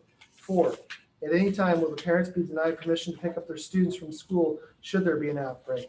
5, will elementary students be able to go to art, music, library, and PE? 6, will students be able to check out books? 7, will high school students be switching classes for different subjects? 8, will high school students have a PE uniforms and change for gym like prior years? 9, are all masks required all day long for students who go in-person learning? 10, will all school buses have air conditioning since students will now have to wear a mask? As we move forward with what is the new normal, I feel it is important for all of us as parents, teachers, faculty, and staff to prepare as if COVID-19 will be a part of our foreseeable future in some way. As much as you and I would love for there to be a vaccine or that this just disappears, I don't see that happening anytime soon. Even under the best scenario with the vaccine, we need to prepare as if it would be comparable to the flu and the associated issues we experience each flu season. We need to have this mindset, and once this is accepted, I feel we can begin the process of moving ahead with what is best for our children's future. That immediate future involves in-person instruction in a post-COVID world. We need to manage opportunity as a small county to work together and lead the way with new ideas and approaches. They may succeed and some may possibly fail. But we have to start somewhere and not sit and wait as if something is going to change. If we don't seize this moment now and attack this head on, we will be having this conversation again come the new year with nothing changed except another lost year for our children. We all know that in-person instruction is critical, and we need to do everything to make this happen in some way or another. I could quote the recent CDC report, the importance of reopening American schools this fall, on the numerous reasons why it is important for children to return to in-person instruction. But I am sure all of you have read it forward and back in preparation. So I'll let that report speak for myself, and I'm sure most families in this county. After reading it confirms how we feel that it is imperative that we avoid an all virtual start to the school year for the many reasons listed by the CDC, and need to do everything in our power to not set our kids back any further. As the leaders of building the foundation of learning for our children, we need to look at this as an opportunity to teach our children in a different in-person environment and think outside the box. One example I could give is that I hear the question, how do we coordinate the buses and keep kids socially distant? A solution could be to cancel all buses except for those with special needs and use the drivers and maintenance costs saved to help clean and maintain the new school environment. I would bet that most parents would make this sacrifice to allow their children back in school, but we have to start thinking differently and engage the county as to how to attack this problem. I'm aware more questions have been sent your way as to specific details on handling this situation. We want to assure you parents are involved and want to be part of the solution together. I cannot emphasize this more, that we are a small county, and in these times, this is an advantage over the larger school systems. Parents and teachers also need to realize the risks that come with this approach, but the rewards far outweigh the known risks outlined in the CDC report, and that we all experienced by not having our children finish school last year. Thank you for all you do in these trying times, but please do everything you can to avoid a virtual start for those families wanting in-person instruction for this upcoming school year. It is imperative that our youngest students have in-person education. They haven't had enough training to use a computer unsupervised. One of our children is very socially awkward when communicating through electronics. It's a stress that distracts the student, severely limiting the ability to learn. Teachers notice distractions and stresses when kids are in class, and the teachers our kids have had did an excellent job helping solve those issues. I don't see how teachers can do this virtually. I'm also concerned that my children will not be able to attend all virtual classes. Fortunately and unfortunately, we, parents, are being called back into the office and unable to stay at home with the kids. For us, our alternative childcare providers don't have access to internet. While I know opinions vary greatly, I don't want to undermine anyone's opinion.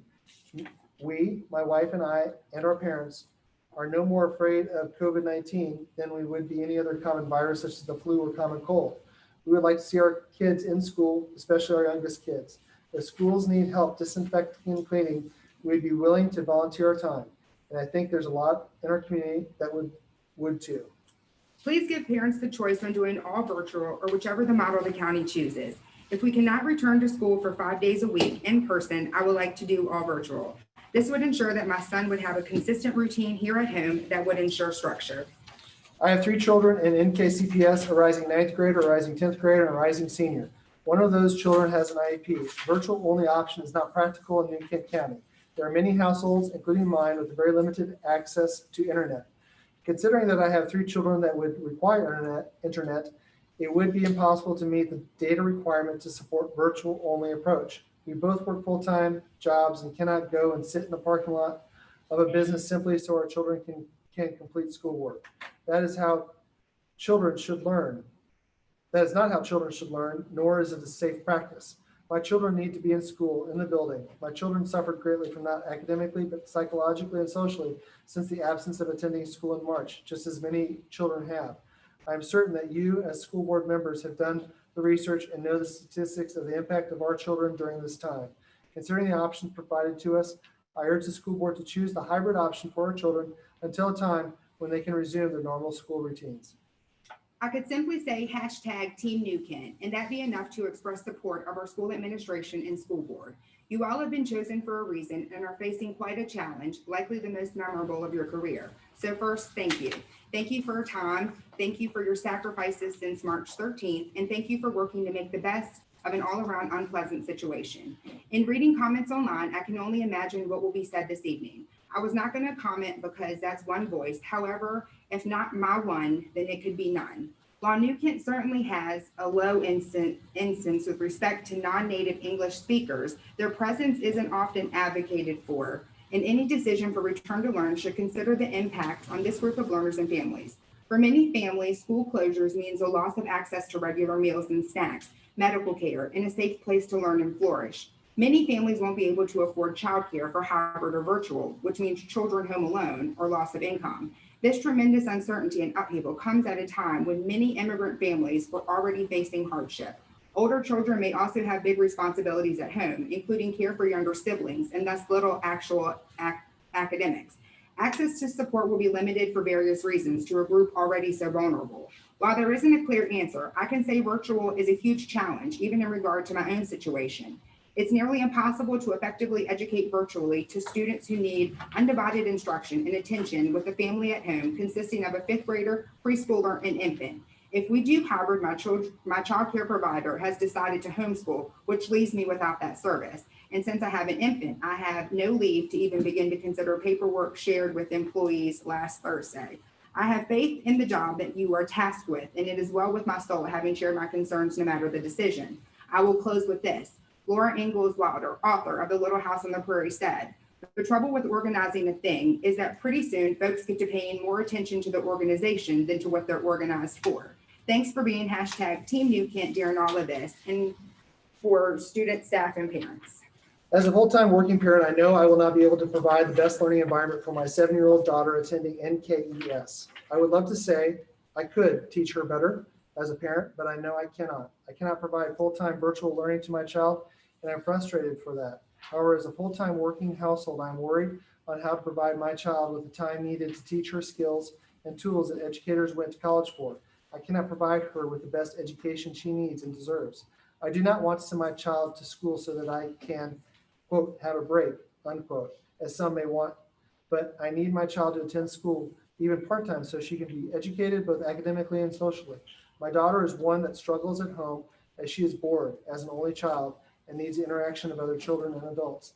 I do not understand that at the moment, students will not be able to attend full-time due to capacity levels, but I'm asking to strongly listen to the New Kent parents that are requesting the school board to have students return in a hybrid setting so kids can have a better education than what parents will be able to provide. As an educated parent, I will do my best to make sure my child is taught to the best of my ability, but please think about the parents who will not take the time with theirs. Please make the decision for New Kent County and not make a decision based on the surrounding counties. I ask that if a decision is made for 100% virtual learning, that a complete explanation will be provided so parents can understand the thought behind the decision. My opinion on the reopening of schools is one that is widespread but rarely expressed. The NKCPS leadership team is doing an amazing job of gathering input from all stakeholders and making the most out of an impossible decision. I can't speak for all teachers, but I know that you all have the best interests of everyone at heart, and I will be there to support whatever call you make. I know plans have been drafted, revised, and scrapped based on the ever-changing guidelines, but I'm confident that New Kent will come out on top with an innovative plan to help all students be successful. Thank you so much for the hours, days, and months of work that have already gone into this process and the many more to come. We appreciate you. Our family's concerns pertain to school safety, equity, and course quality. Virtual learning. During the spring semester, our teenagers participated in regular non-high school credit middle school classes, DE and AP high school courses, and a regular high school for credit class. We observed a tremendous difference in the quality of those classes and the degree of interaction with the teachers. The NKC non-credit classes had little to no value. They were, in fact, correspondence courses at best, but we realized that the teachers were completely unprepared when the schools had to close. We are confident that the quality of the virtual classes will improve in the fall. We hope that with adequate teacher planning and training, the teachers will be better able to teach in a synchronous manner. Over the summer, our teenagers also attempted to take 3 4-credit online high school and college courses. Our family has had experiences with online learning provided by teachers outside the NK school system. We presume that everyone will learn more about this topic at the work session and the school board meetings, but we would like to ask some questions that may not be addressed. How much formal training will the teachers receive to convert their courses to a virtual learning environment? How much money has the district spent on professional development or training at this point? Have funds been set aside for future training or professional development for the faculty? Before the school year begins, can parents be given information about the content and plan of delivery for each course? Can we be provided a syllabus in which provides details about the format, including outside resources, videos, and other materials that will be used? Can we be informed as to how much of the class will be offered asynchronously? Will we know in advance how much of the online course time will be synchronous? Will the district require or make available opportunities for students to take 4-credit or non-credit courses that are offered by other online providers? Will students be provided equal opportunities to register for free or low-cost online classes from providers such as Virtual Virginia? Will NKCPS students also be permitted to register for middle school classes offered by Virtual Virginia or other providers? Will there be NKC teachers or staff responsible for ensuring quality control? For example, if unresolved problems or non-technical issues arise with online courses, what will be the reporting method and protocols used to report issues and fix problems? Will there be a specific process in place for parents and students to communicate their concerns? If there are concerns about online courses and changes needed to be made quickly, adaptations should be made and formally communicated. If things aren't going well, a teacher may need to change course. And if things aren't going well, opportunities for extra credit to bring up grades should be the answer or should not be the answer or the only resolution. I mention this because our teenager has experienced this not once but twice with online and blended learning courses. We know it can happen. Can you ensure that problems will be addressed in an expedient manner? Will the teachers be using curriculum resources? I'm a single mother of a 13-year-old son. He will be in 8th grade. We live off Mount Pleasant near the top where there's no more internet access. If virtual happens, how will it be set up to accommodate those who don't have internet? I work full-time and cannot drive him to a hotspot. Will there be a syllabus sent out on the first or second day for each class that goes over a week-to-week breakout of each of the assignments that is due? I cannot be looking online and searching through folders to find the correct assignment. Will the classes be held at specified times in a normal schedule, same time every week? So that concludes our public comment period. And just for the record, do want to say that we have copies for the board members as well as those board members that are joining us virtually for us to review. Even after this meeting, and I think as more come in, we will still have those forwarded to us. So any further comment from the community should continue to go to that email address. What is that email address? Return to learn at nkcps.k12.va.us. And as board members receive them, we've been forwarding them to you as well. So if they get to one of us, we've been forwarding those as well. So even if a comment was cut short for purposes of this meeting today, we do have the full content of those comments for us to review. I also do want to share too that I think I was supposed to say when we allowed Dr. Harding and Ms. Barber to join virtually, the reasons why. I know that Ms. Barber is with her family out of state right now. And Dr. Harding actually has had some symptoms, and she is at home quarantining until she gets her test results back. So they're with us still online. Anything else for public comments?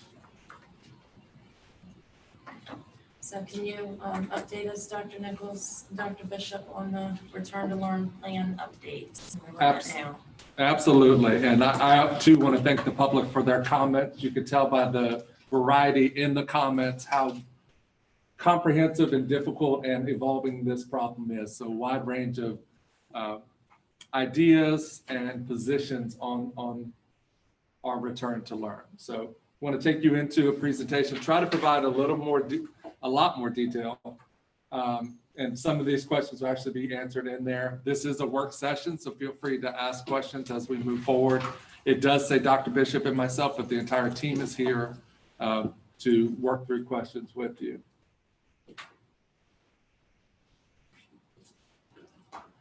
So really our goals is in our return to learn plan is to safely bring our students and staff back. We also want to outline safety measures and mitigation strategies for safe in-person learning. It will look different, and to provide families with two options to meet the educational needs of their children. I think we saw that in the public comments that one option would not be enough. We need to provide two options for families. Just some factors to consider, and some of this was in the previous presentation. How do we protect our staff and students? How do we create social distancing? So there are some unique nuances to New Kent that make this even more difficult. And the one is the capacity of our schools. We've had a third elementary school in the works for quite some time. Both elementary schools are currently over capacity. So that makes social distancing quite difficult. The middle school also is beginning to have capacity issues. That makes it quite difficult. The other nuance with our plan is the lack of broadband internet across the county. So those are two factors that are somewhat out of our control that we're trying to influence in this plan, but really provide some pretty big barriers. Staffing, how do we protect our faculty and staff? Transportation is a big piece of this. Under CDC guidance, the initial guidance we received, you would have about 7 kids on a bus. There's absolutely no way we can transport a school division with 7 kids on a bus. So we've already asked for a variance to allow kids to wear masks on bus and to be able to sit on every seat. That only gets us up to about 27 students. So even at half capacity, so if we went hybrid A, B, and we took 50% of the kids, we would still be doing double runs at high school, middle school, and elementary, just based on the limits for transportation. So, and that's with already asking for an initial variance. Nutrition, one of the most successful things that we've done during this closure is continuing to feed and take care of our students. We, on average, 250 to 300 students per week are still coming through our grab and go. And how do we serve all of our staff and students? So students without internet, students with additional needs, students without transportation, all of those different components. So lots of factors, and we'll go through these as part of the presentation. These were our reopening principles. Just wanted to, that grounds all of our work. That's grounded the committee work that we've been doing. want to ensure that all NKCPS students receive instruction that meets state and federal guidelines. Professional learning for our staff is going to be huge as part of this return to learn plan, and to continue to communicate with families and staff. So that's really the reopening principles and guiding the work that we do. So this document comes directly from the Virginia Department of Education. It's based on the governor's phases and the phases according to educating kids. So we are currently in phase 3. The governor has talked for 2 weeks about potentially going towards phase 2. So one of the things I want everybody to understand is the plan that we move forward on August 3rd may have to shift by August 10th or August 17th or whatever date, because the situation is flexible and fluid. Additional restrictions for Hampton Roads today, potential for where we sit right now to have to go back to phase 2. And you can see in phase 2, one of the big differences is really for bringing students in, it's pre-K through 3rd and English learners. It's no longer all students. So we have to be ready at all times for a full virtual experience. A lot of our families talk about how do we get that experience to families without internet. We're working on plans to do the best we can with that as well. So just a reminder that it's flexible and fluid. Some things stay the same no matter what the phase is, but who we serve and how many kids we can serve does change. Wanted to bring you up to speed on neighboring school divisions. This chart changed, I think, 4 times today. So just want you to see where the rest of our school divisions are. So Hanover has come out with a full in-school schedule. Right now, they're the main one that has done that, while Henrico, Chesterfield, Hopewell, WJCC have all decided to go virtual. Charles City is undecided. They have a brand new superintendent. I'm very fortunate to be here a year before we take on a pandemic. I can't imagine doing it on day 1. West Point last night recommended AB, and King William is looking at an alternate day schedule. So just to kind of show you neighboring school divisions, mostly in our region. So Dr. Nichols, Yes. are those the recommended AB for West Point? So they haven't voted yet? I didn't get clarity whether there was a vote last night or not. So some of these have a date associated with it. If it says recommended, I wasn't sure by the time we walked in here whether that was officially voted on. The initial vote there was going to be August 6th or August 5th, somewhere in there. But that is where they stood as of walking in here today. So I know they did have a meeting last night. So a wide array. But I thought it was important to take a look at rural school divisions because we are a rural school division. So even though we're in Region 1, we do look different than Henrico and Chesterfield and so forth. So I thought it was important to look at, and we've been talking to these superintendents and these school divisions and these teams working on these plans. So we don't do this in isolation. As a matter of fact, every Tuesday we have a call with the State Department that all 132 superintendents are on. So we continue to do that work. But you can see with the guidelines in the various school divisions, there are a lot of different options that people are going with. So I did not take Southwest Virginia because Southwest Virginia is sort of a different piece, but I can provide the board. Actually, I think we provided the board earlier in the week with what Southwest Virginia was doing. So you can see some of the school divisions are the same because they're close to us, but a lot of alternating day schedules that would be similar to our hybrid. AB, Essex has gone first 9 weeks. And like I say, this continues to change as we get closer to return to school. So just wanted to provide that information for the community, provide that information to the board. Be happy to answer any questions to the best of my ability on those plans. But it's interesting how flexible and fluid they shift. And you'll see some of those shifts in our recommendations this evening. I failed to mention, but we have Dr. Frank from the Chickahominy Health Department who is he's been elevated to a panelist on this call. We're working in partnership with our health department. We have to turn in 2 plans to the State Department. One is a health plan. We actually have to turn in a health plan for each phase. So we turned in a phase 2 health plan earlier this summer. We now have to turn in a phase 3 health plan before we return. And we also have to turn in a phase 3 instructional plan to the Virginia Department of Education. So working in partnership with the Chickahominy Health Department, really appreciate Dr. Frank for joining us and also being a partner in this. So our health department actually goes through a number of different lenses. I'm not our health department, our health plan through our risk management firm, Baycor, through our legal department, and also through our health department. So that goes through several different lenses.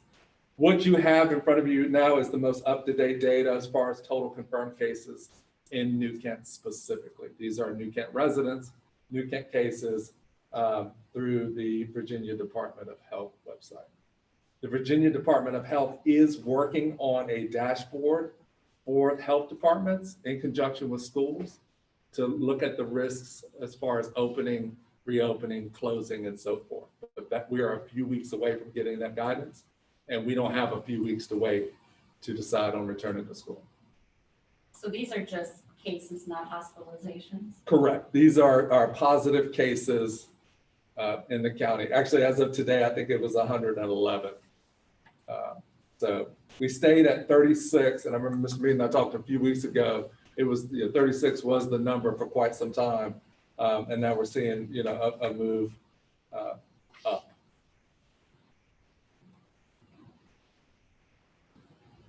So another thing we looked at or are looking at and considering and looking at what other school divisions are doing is because while New Kent is unique, not all of our employees live in New Kent. So what we have in front of you is where our staff currently resides. I don't know why they don't all live in New Kent. I certainly would suggest that as a resident. However, it's important to look at the trends that are both in Hampton Roads and in Richmond because our staff is not static. These are not all the counties. It's amazing where our staff lives. Yes. So this is saying that, I know that we have about half of our people that live here, but this is, other counties have 7% that live in their county. 7% of our employees live in Hanover. 7% live in Henrico. Okay, I'm with you now. We gave you everything above 2%. So we have a staff that live in Louisa. We have staff that live in a lot of different places. Okay. But these were the major, anything above 2% we just flagged. So you can see it does have intersections with other school divisions. One of the things that we're working on, if we have teachers that live in Henrico and Henrico's gone all virtual, we now may have a daycare issue. So a staffing issue, is making sure we can staff our schools. So just another factor in the equation. So we then took that data and looked at our teaching staff, so our instructional staff. So you can see where we have 50% of residents and all staff, that number drops when it comes to our teaching staff. So you can see the different percentages related to where our staff resides. Just wanted to break that data down for you a little bit.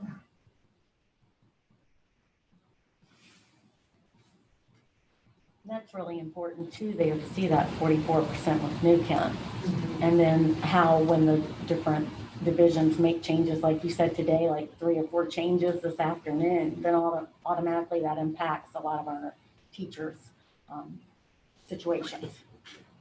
Well, I'm just curious, is this pretty typical of most counties?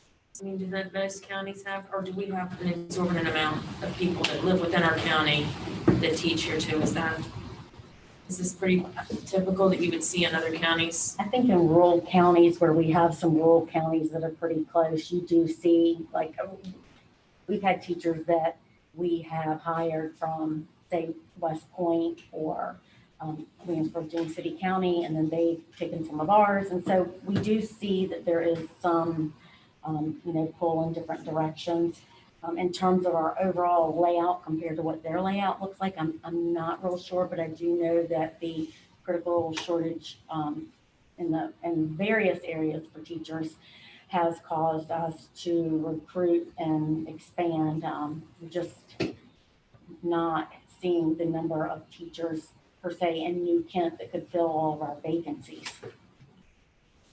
So just yesterday, Williamsburg, James City announced that they were going virtual. And we have 11% of our staff, our teaching staff that lives there. So just as we're putting this together, just working through those factors as well. That's already been approved by their board, or that's what they're recommending.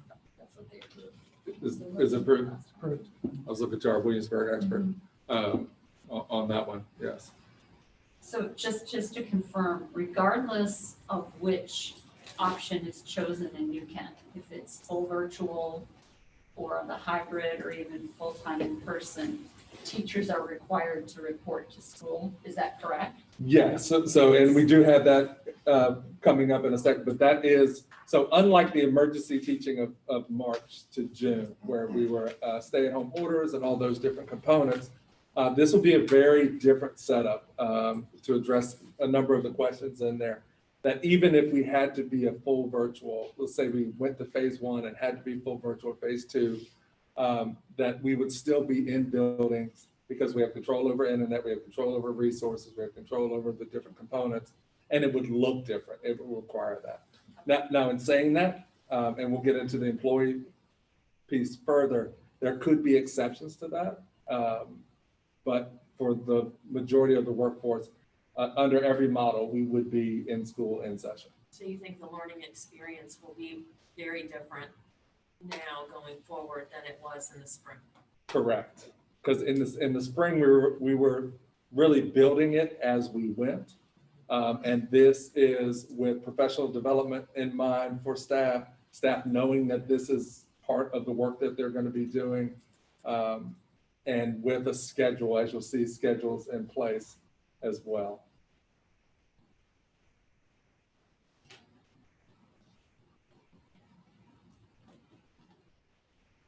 So I mentioned the health safety plans. Dr. Pollard's really been leading our health.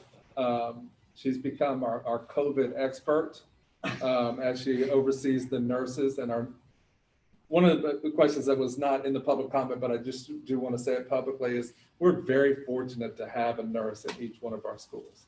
And we also have 3 clinic aides, and we're going to add a 4th clinic aide. So we're going to have a nurse and a clinic aide at each of our schools to start the school year. So that's just a huge benefit that other school divisions may not actually have in place.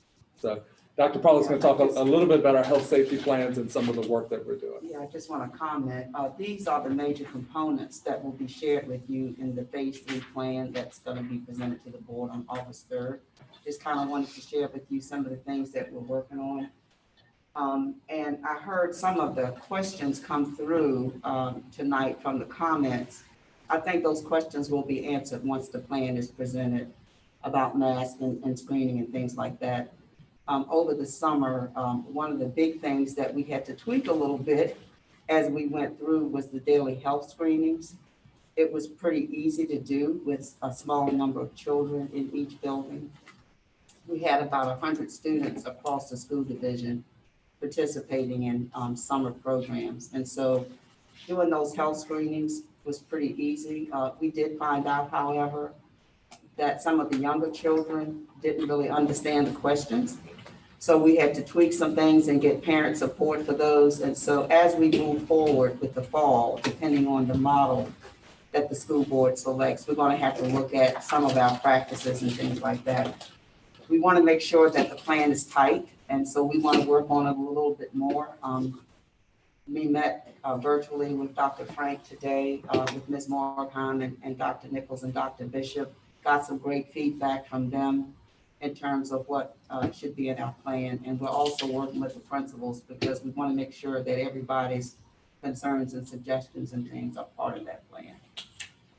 Finally, the plan has to go to the health department first for review and to our board attorneys and to VACOR before we send it to the State Department. So that's sort of like an overview of what's to come when the plan is presented Monday, I guess it is. Thank you. Yeah. In it, there'll be decision trees and flow charts, preparing when somebody gets sick, what we'd be doing for contingency planning, all of those different components you see there. So you'll have those recommendations within it. We partner with the county, specifically Emergency Management Chief OPET, to make sure that we have a strong supply chain of PPE, sanitizer, wipes, and all of those components. We met with him and his team this week. They have it in stock, ready to go. It'll be here in schools at least a month to 2 months at a time. They'll store it offsite and then bring it in. We're going to teach schools how to order it to make sure they have what they need. So we feel very good about having the adequate supplies in place, which was a huge worry for the team in April and May. And, if I might add to that, Sure. Chief OPET and the county folks, along with Ms. Moorheim, really helped to get those materials here for summer school as well, because it was a really short turnaround time, and we really appreciate Chief OPET and his team for working with us on getting that done. Some of the contingency planning for closure that Dr. Nichols mentioned is something that we're going to work a little bit more closely with our health department. We talked about it a little bit today, and so we want to include those pieces as well. Sort of touched on it a little bit in the last slide, you know, how quickly we can move from one phase to another phase. Do you feel, is there a plan in place for how smoothly that would be if just one night one morning we wake up and everything's shut down, and now these kids that were hybrid or in class for whatever reason, now they're not? Do we have a quick and easy way to pivot? Quick and easy, probably No. no. However, Rephrase.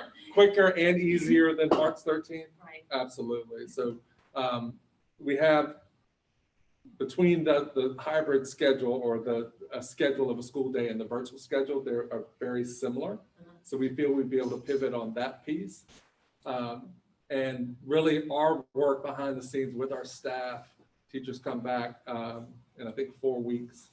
So that the work with them is really going to be around virtual. I guess one of the questions, and this was just kind of a conversation that I had with a neighbor about fear of starting with one plan and having to change and go in a different direction, or would it be better to just start? So in other words, if we go virtual, like let's say we start off in this hybrid and they enroll their children in this hybrid model, and then based on nothing that we have any control over, we pivot and everything becomes virtual, would it have just been better for the children to be in virtual from the beginning? And not to speak for other school divisions, but that is why you've seen a trend Towards in the school virtual? divisions to go that route and then begin to ramp up Because of the problem. because of that piece. We were told on the call today with the State Department that the plan a week at a time, several weeks at a time, that you really have to, if you're coming back in some form, and also on the opposite side of things, most of the school divisions that are going virtually are doing it for the first 9 weeks and then a reassessment with health data. That's a slower controlled shift, but we really could be in that scenario where we do have to shift to all virtual. We're really trying to plan the curriculum so that we're pacing everything on the virtual side and the hybrid side. That's what I'm kind of getting at. And then, yeah, and then taking the stuff that we missed in March 13th to make sure that that's embedded into that, that those essential understandings, those things that we need to make sure that our students understand. So that's not left, off to the side. We're really trying to build that into this next year. So we're always in the back of our mind. The instructional department is really trying to always think of the next day and what's going to happen next. So Especially for those building classes where you're, maths that build on each Yep. other, or foreign languages. Yeah, I resonated with one of the comments, a lot of the comments, but one specifically as a father of a junior. His whole semester, he really had 5 weeks of direct instruction.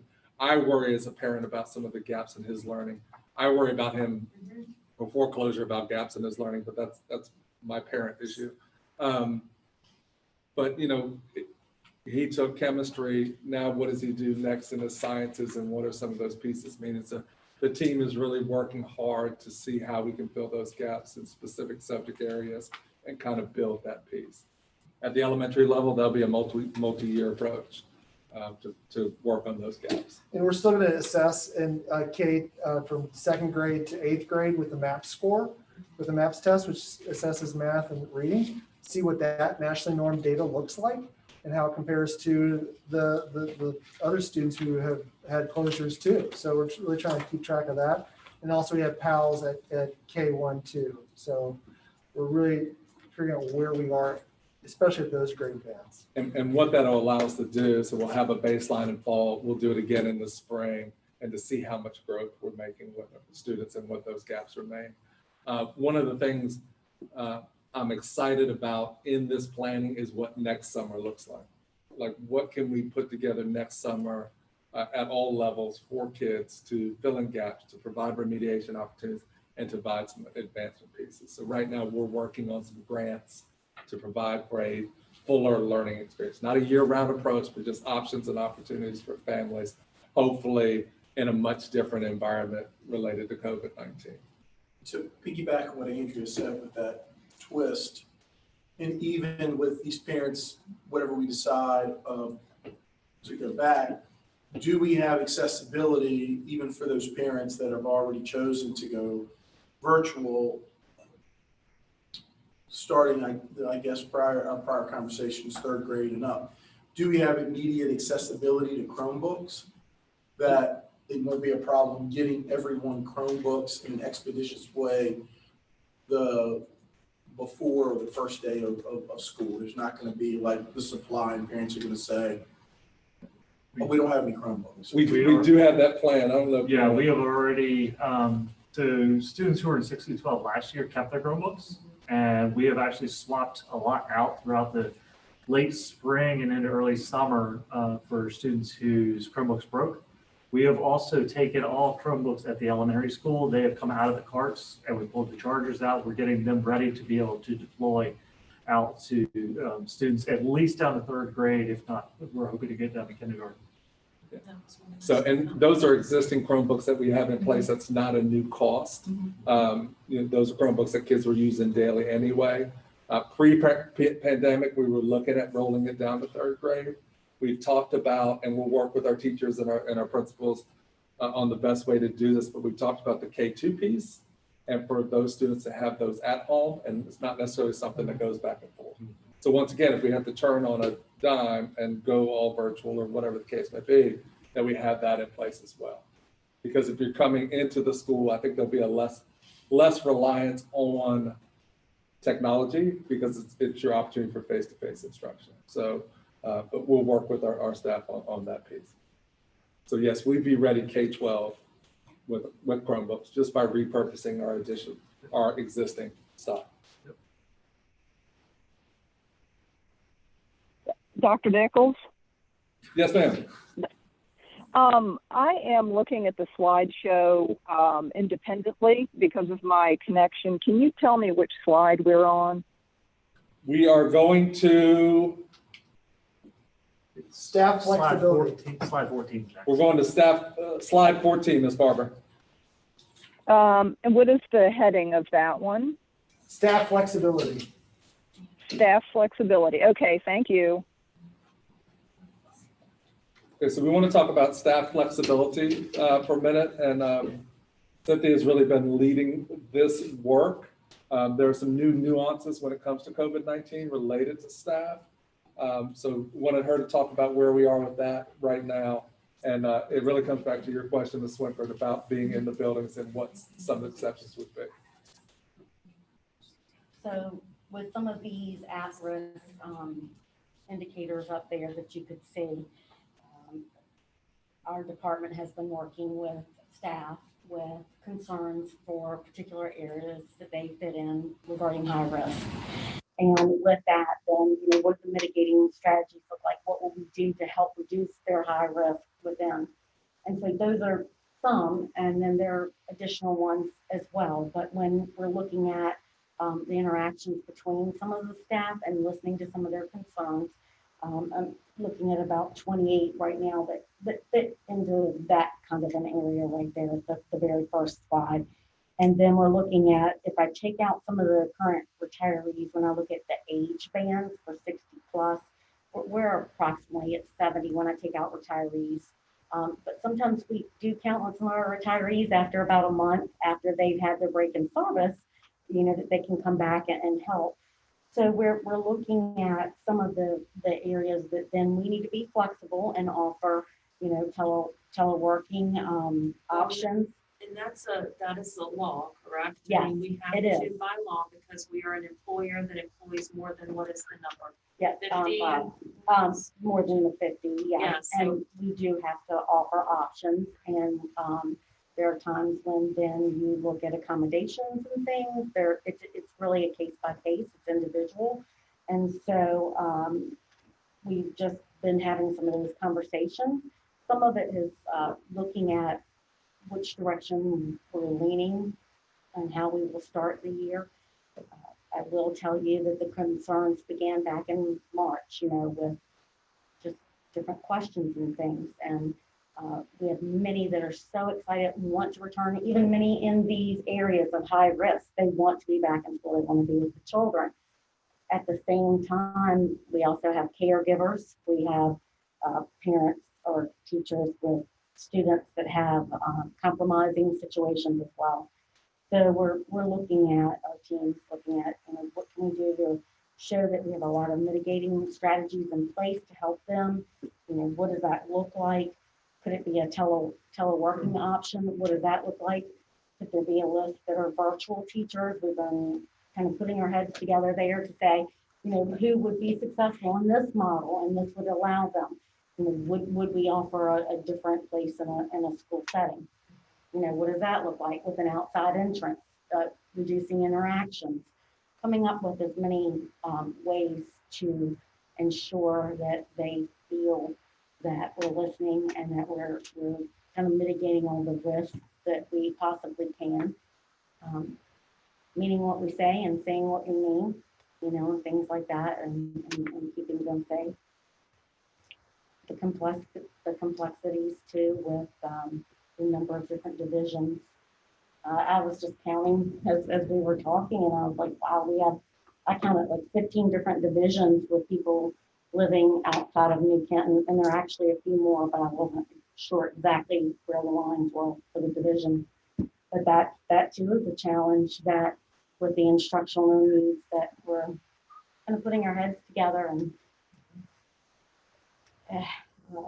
I think the parents, they were showing a lot of concern and appreciation for everyone. And it was awesome to hear some of the teachers writing in too and talking about how excited they would be to get back, wanting choice. And I heard frustration, appreciation, all of those things. And we're all kind of feeling the same way. We just want to make sure that we're very much listening to everyone. So this is an additional layer in this plan that we have to look at. And we are going to work individually with our staff to keep them safe and still provide an education for students. But it won't fall easily. So we can't just assign somebody to a virtual classroom or be a virtual teacher, because we have to line up in specific subjects. So there's a lot of maneuvering behind the scenes with our schools and with our teachers to kind of make these pieces fit. Guidance continues to emerge and continues to shift. We received word of Department of Labor guidance, and we'll get a full look at that this week, which we also have to comply with, which intersects with this as well. And depending on the elections, that can change the layout of what options we have versus what our staff's needs are in terms of numbers and things. So, Elections. I'm sorry, Elections. options. Options. The model. I didn't want anybody to think election like November. Yeah. It's just the options that you select. Yeah, you caught me on that one. So. I'm glad you asked. Selections, okay. Right. But just, it's a moving wheel, and we're all kind of trying to determine what is the best information that we can provide you with for this decision. So, and with this will invariably come family medical leave, FMLA, Absolutely. also increased substitute It cost. will. And so one of the things that Cynthia and her team are working on are for us to have multiple school-based substitutes at each school, so that there's always a couple people on hand. I was gonna every day, no matter if everybody's here, that's great. I'm sure the principals will figure out They could to work with them utilize on. their assistance for sure. It also helps us limit movement. So if we have two substitutes that are based at New Kent High School, we know they haven't been to Charles City and Henrico. Well, they wouldn't go to Henrico because it's virtual. It'd be hard to sub virtually. But, to all these other school divisions, we know that there are folks, and we contract out for substitutes. So working on those contingency plans as well. Like Just to based- bring to you. And just based on my experience too, if you have somebody who has a family member that's sick, even if they're not sick, you would have to be able to accommodate them. Exactly.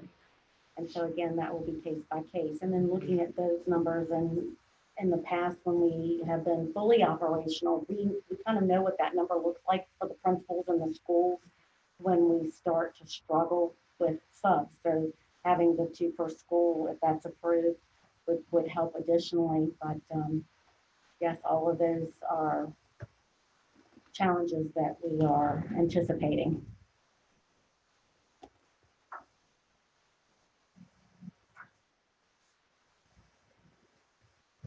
So last work session, we had just given out the instructional staff survey. Also in your packets, I believe you have the transportation survey as well. So I wanted Dr. Bishop to talk a little bit about this and then show how that informs. So, yeah, this is just the initial staff survey that we had. We also, well, let me explain this first. It was about 80% that would want an alternating day schedule. That's the question that we asked. And would they want virtual planning, or they would need, well, they're selecting virtual planning. As we went through this, our solution was not to have that. But talking with the instructional department, we really felt it was necessary to put that virtual learning day in so that we could do professional development and we can still reach out to the students. That's not a day of planning for teachers necessarily. It's a little bit, it's also a day of learning for students. So it is 5 days a week of learning. And they chose either Wednesday or Friday. Our option would be a Friday day for our virtual learning day. And then would you support coming back to school for all students to attend school on the same day?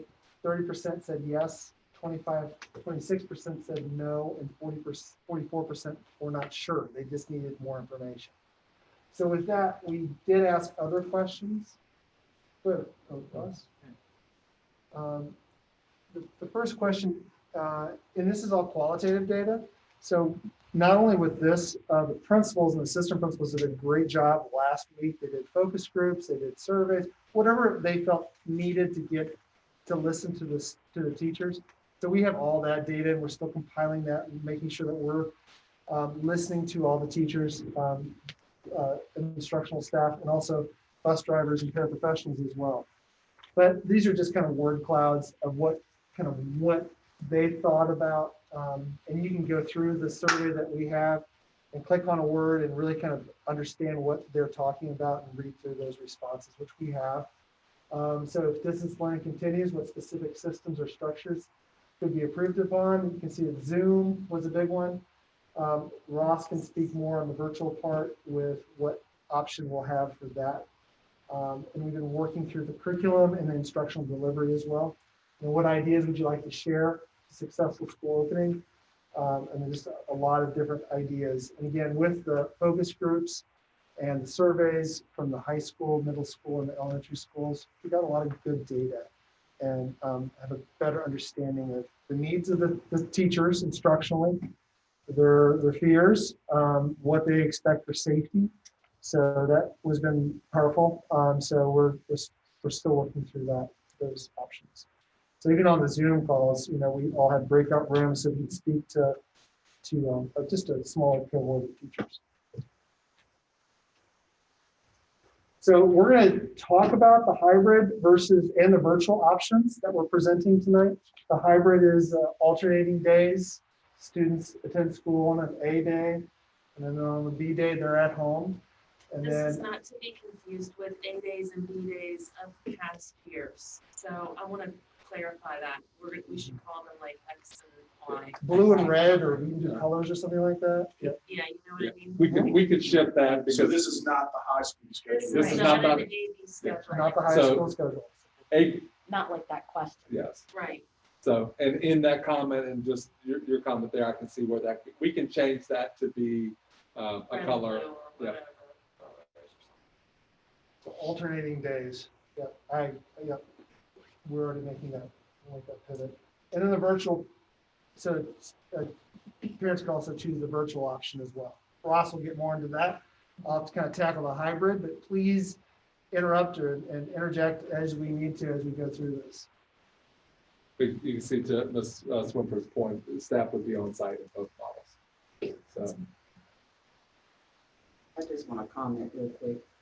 We talked a little bit in the hybrid, to have students with disabilities and English language learners on site on Fridays for direct instruction.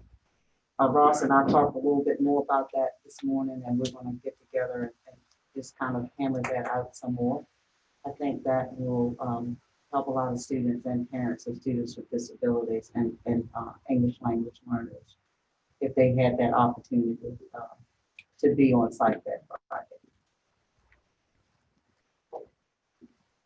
Sorry, Byron. I just- You want to talk about virtual too? Or we'll just go into. We're gonna go over it. Okay. So the hybrid option, I guess we use cohort better than days. So if you're in cohort A, you would go to school on Monday and Wednesday. And then on the Tuesday and Thursday, you would have at-home learning and including Friday. So what that, what it looks like is during that in-school day, it's a half capacity classroom. So on the benefit, I mean, I'm trying to look at the good side of that, you have fewer students, you can meet the needs of the students in that classroom and really kind of do reading, and really measure their growth and differentiate their learning. A little easier than the larger class size. Their cohorts, staff will be on site Monday through Friday.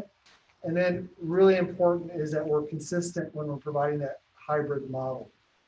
Can you go to, so it's really a lot of weekly communication with families, very consistent. It's if you have a child in third grade and you have a child in first grade, very similar type looking lesson plans, so that when you get your weekly agenda, so to speak, for your child, you can see what they did on that in-class day, what is expected of them on the at-home day, what are those resources, how are you going to, as a parent, if you need to have support, what can they do independently? All that will be mapped out for every parent, so it's very consistent. And we're really working hard across Watkins and Newton Elementary School, so that second grade in Newton Elementary School in a hybrid model looks like second grade in at George Walk. It's very similar. The weeks are pretty going to be much identical, so that if parents have pods, so to speak, they can go together as pods and work on the very similar at-home learning. So that is what we are, this is what we're planning through. Great instructional team. So this is a NK-CPS math hybrid lesson model. You can see that there is the at-home or at-school direct instruction, which is engaging the student, explaining. I mean, so it's going to be really tight in terms of that. Those Dr. days. Bishop, Yes. Dr. This is Mrs. Barber.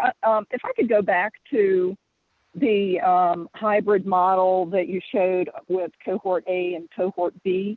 Sure. I have a question about the choice to alternate every other day. I had a couple of parents ask about doing an AABB schedule, and I also noticed that in the teacher's survey, it looks like 44% preferred the alternating AABB schedule, as well as having Wednesday as the off day. Can you talk to me a little bit about the choice to go forward with the plan you're presenting versus doing the AABB? It was the thinking of the team that if you're doing it Monday, Tuesday, that you're doing the instruction on, in-school instruction on that Monday and Tuesday, you won't be back in school until the next Monday. So you have Wednesday, Thursday, Friday, Saturday, and Sunday, all the way until the following Monday for that at-home learning. So what the thought is for this alternating day, so in school, you have that really deep instruction. You will have at the end of the day or between each subject, like, this is what I need you to do at home this evening. This is what you may struggle with. This is what I need to bring home, being back to school on Wednesday, so that there can be formative assessment along the way. The team felt that if you go Monday and Tuesday only at school, then that Wednesday and Thursday would be less opportunity for that work to be, accountable and for the students. That's also true for high school as well, to make sure that they're accountable for the work. And that's truly the reason. It's more of an instructional reason, so that when they're at home, they have that learning, and we can assess it the following day. Thank you. Okay. But all of the hybrid evolves around just 2 days a week, correct? It reserved in school learning 2 days a week. Just 2 2 days. days a week. But That it's not Friday is a hard. virtual day. But it's a full day, correct? It's a full day. It's a full instructional day. So are you thinking, and I guess one of the questions that came up too is when you talk about siblings and things like that. So if they go to George Watkins, are they going to be on the same days and the same? Yes, yeah, we have mapped it out to where all families, all children in the same family would attend together. Okay. Whether they're kindergarten and 12th grade, no matter what the split there is, as a family, they would attend together. Neighborhoods would attend together, just to. And so our option for hybrid, the reason why 2 days is recommended is because we don't have the capacity for 3 days. Is that correct? Part is professional development, and part is to make sure that we're aligning everything. At least, I think at least for that first quarter, we need to make sure that we're really tight on our lesson planning, and that we're assessing the students, on those alternating days, and providing them really good instruction on that hybrid at-home learning day. That virtual day is not a day like the typical hybrid off day, because So they're going to have to log they're in. logging in, they're checking in. They may have some mini opportunities for them to check in individually. Like what Dr. Pollard said, some of the students will actually return back to school depending on their needs. So that day is somewhat different than that alternating at-home learning day, because the teachers will be there, they'll be checking in, they'll have expectations for that. One important thing to note is that when you are doing like a virtual or an at-home learning day, you have to have a meaningful, in order to be counted as an attendance, it has to be a meaningful instruction. It has to be a meaningful learning experience, and students are accountable for that. So we're really trying to make sure that all 5 days are going to be meaningfully, educationally valuable to all students. That's our big push. So if you want to go to the next slide, that's the lesson plan template. That lesson plan template is more of a teacher directed. This is the more forward facing, and this is for I would say second, third grade lesson plan, where you have what we're. Dr. Bishop, I'm Yeah, sorry, I have sure. one more. Sure. Dr. Bishop, this is Ms. Barber. I'm sorry, I have one more question on, Sorry. and this may come out later in your presentation, so I apologize if it does. How much time should the students be spending on their at-home learning? Are you going to address later on what that is going to be structured like? We have that mapped out in terms of a daily schedule. Oh, it is there. Yeah, we have that typed out as a virtual daily schedule. But in terms of the at-home learning, We'll block that off as well. It's a little bit more tighter for the virtual piece right now. But it's not, that at-home learning day is not on your computer for that, because that's not healthy for the students either. So there has to be some hands-on type of manipulatives and things like that. Yeah, the at-home learning day also, Barbara, it's not intended to be a 6-hour instructional day on the at-home learning day. Even if they're doing things online, definitely we don't want them online for six straight hours. But the activities there, also because the teacher's not there with them, they will be reduced. So it'll be several hours, not a full day. And of course, when they're with the Chromebooks, if they can upload content on that Chromebook and bring that back, if they don't have internet access. So they're able to work on their Chromebook, even without internet access, write papers, respond to, items on the Chromebook. They just cannot, if they do not have internet access, they cannot go to the website. And I guess that's the question when if Friday is the virtual day, then the virtual day doesn't work anyway. It works in terms of they're not going to get onto the website, but we can upload content, textbooks, lots of different resources onto their computer. So this is basically, so a parent would see this, what they're learning that week, and then what's the at-home assignment, fleshing this out so that it's very clear for parents. I would suggest a printed copy goes to parents. So they don't have to go into the computer and pull it up. It's right there. They see it. It's easy for them to access that lesson plan. So that's the hybrid part. Is there any questions about the hybrid from? And I think Dr. Bishop, sorry, one more question. Dr. Bishop, I'm sorry, one more question. Can you talk a little bit about the younger children, the kindergarten and third graders, how this will work for them? Well, they will still have, at home, they will have at-home learning assignments just as they would. They could get onto the computer possibly, but there will be not so much of a packet, but work and reading and things for them to do, not only just on paper, but also manipulatives and projects for them to do. That's the plan for this. More interactive with their peers. And of course, with the literacy piece, I mean, we're looking at like things I can do by myself, things I need to do with an older member of my family. That's something that we're considering too.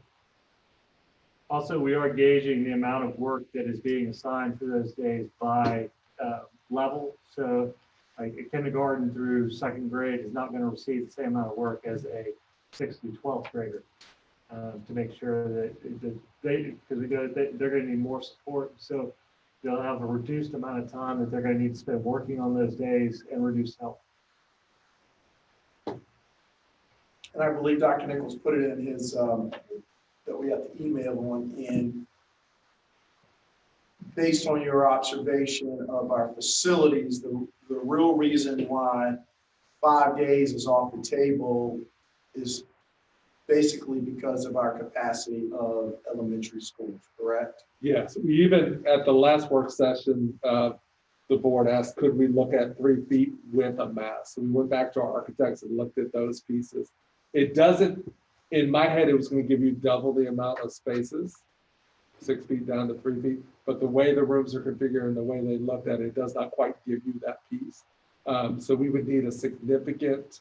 You need extra classroom space basically to make that feasibly possible. And that's without even going to the transportation list, just from if parents brought the kids, looking at the capacity of the buildings to have the students there. What percentage of children would need to select virtual to make it happen? Do we know that? Do we have a? We have a roundabout number, but we would really have to, and that would be 3 feet, mask mandatory, challenges with that with 5-year-olds as well. But So we would need that number to be closer to 30% or more. I have it around 25 to 30. We would have to work to get a specific number with that, just based on what we're seeing with the building. And not every room is the same size, so the capacity varies. So you have to work that out, rearrange the different pieces as well. So, But if I hear you right, Dr. Bishop and Ross, is that if we go with the hybrid learning system, and let's say we go the first 9 weeks and everybody has, you feel like that we're doing well in that. So then do you go to 3 days a week the next 9 weeks? Or do you go to 4 days a week? Or what does that plan look like for progression? Or do we decide they're just not getting it and it's not being effective? And so do we stay where we are? Right. Well, I mean, that's the decision down the road. I want to make sure that the instruction, that the curriculum that we're providing on those off days, the virtual days, the hybrid days, whatever you call them, that it's really good in supporting the students. So that is something that it's a new way to teach, new way to hold students accountable. So I wouldn't make it the 8th week of the quarter. I would make it up front, like how we're doing within that first month, to see how that looks, and make a change if that's needed, and pivot, so to speak. I would also like for this to be a part of our monthly, either our monthly work session would probably be the best place for us to touch base on the plan, how it's going, what our health data is showing us, and what our next steps should be based on the phase. Because to Mr. Mead's point, this is a lot of the plans that you're seeing put forth have not been done yet. So we need to be flexible and potentially look at shifting to have more time for kids at school.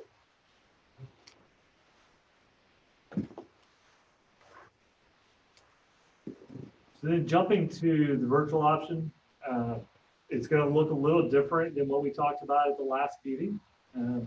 For virtual, it will be newly designed, developmentally appropriate online instruction, and it is going to be 5 days a week. I said, it'll be fully online. We will have our teachers teaching it. We're working, as Pitts indicated earlier, on designating staff that can work within that type of environment, and also will need to. There will be daily attendance taken, and so students are going to have to log on to a live session. There will be grade assignments. It will have a typical class schedule. I'll go over that in a minute, what it looks like, a sample schedule for elementary and secondary. But there will be specific times of the day they'll be asked to log in and meet with their teacher for some direct, like mini lessons before they go off and do activities.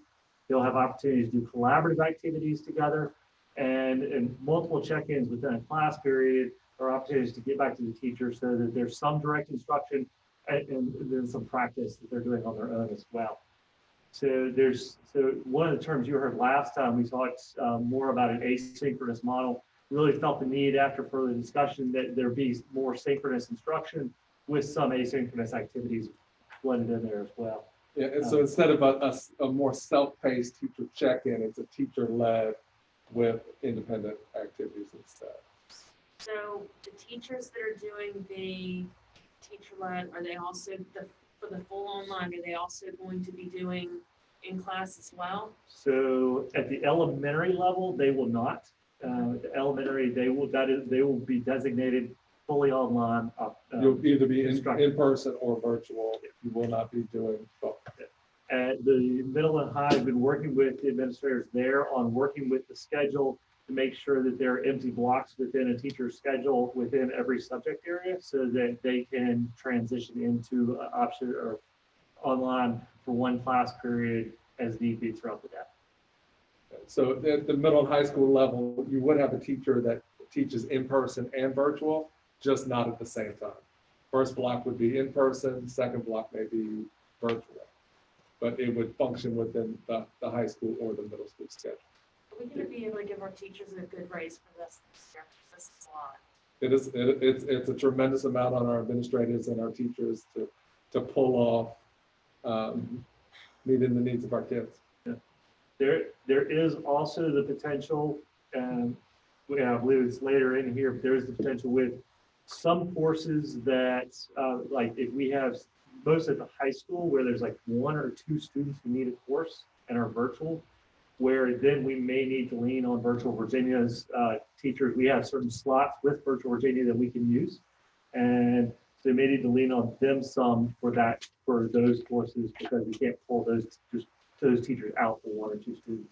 And talking to the high school teachers specifically this past week, that was the desire for the day for the professional development and the planning, because they're going to be doing both and.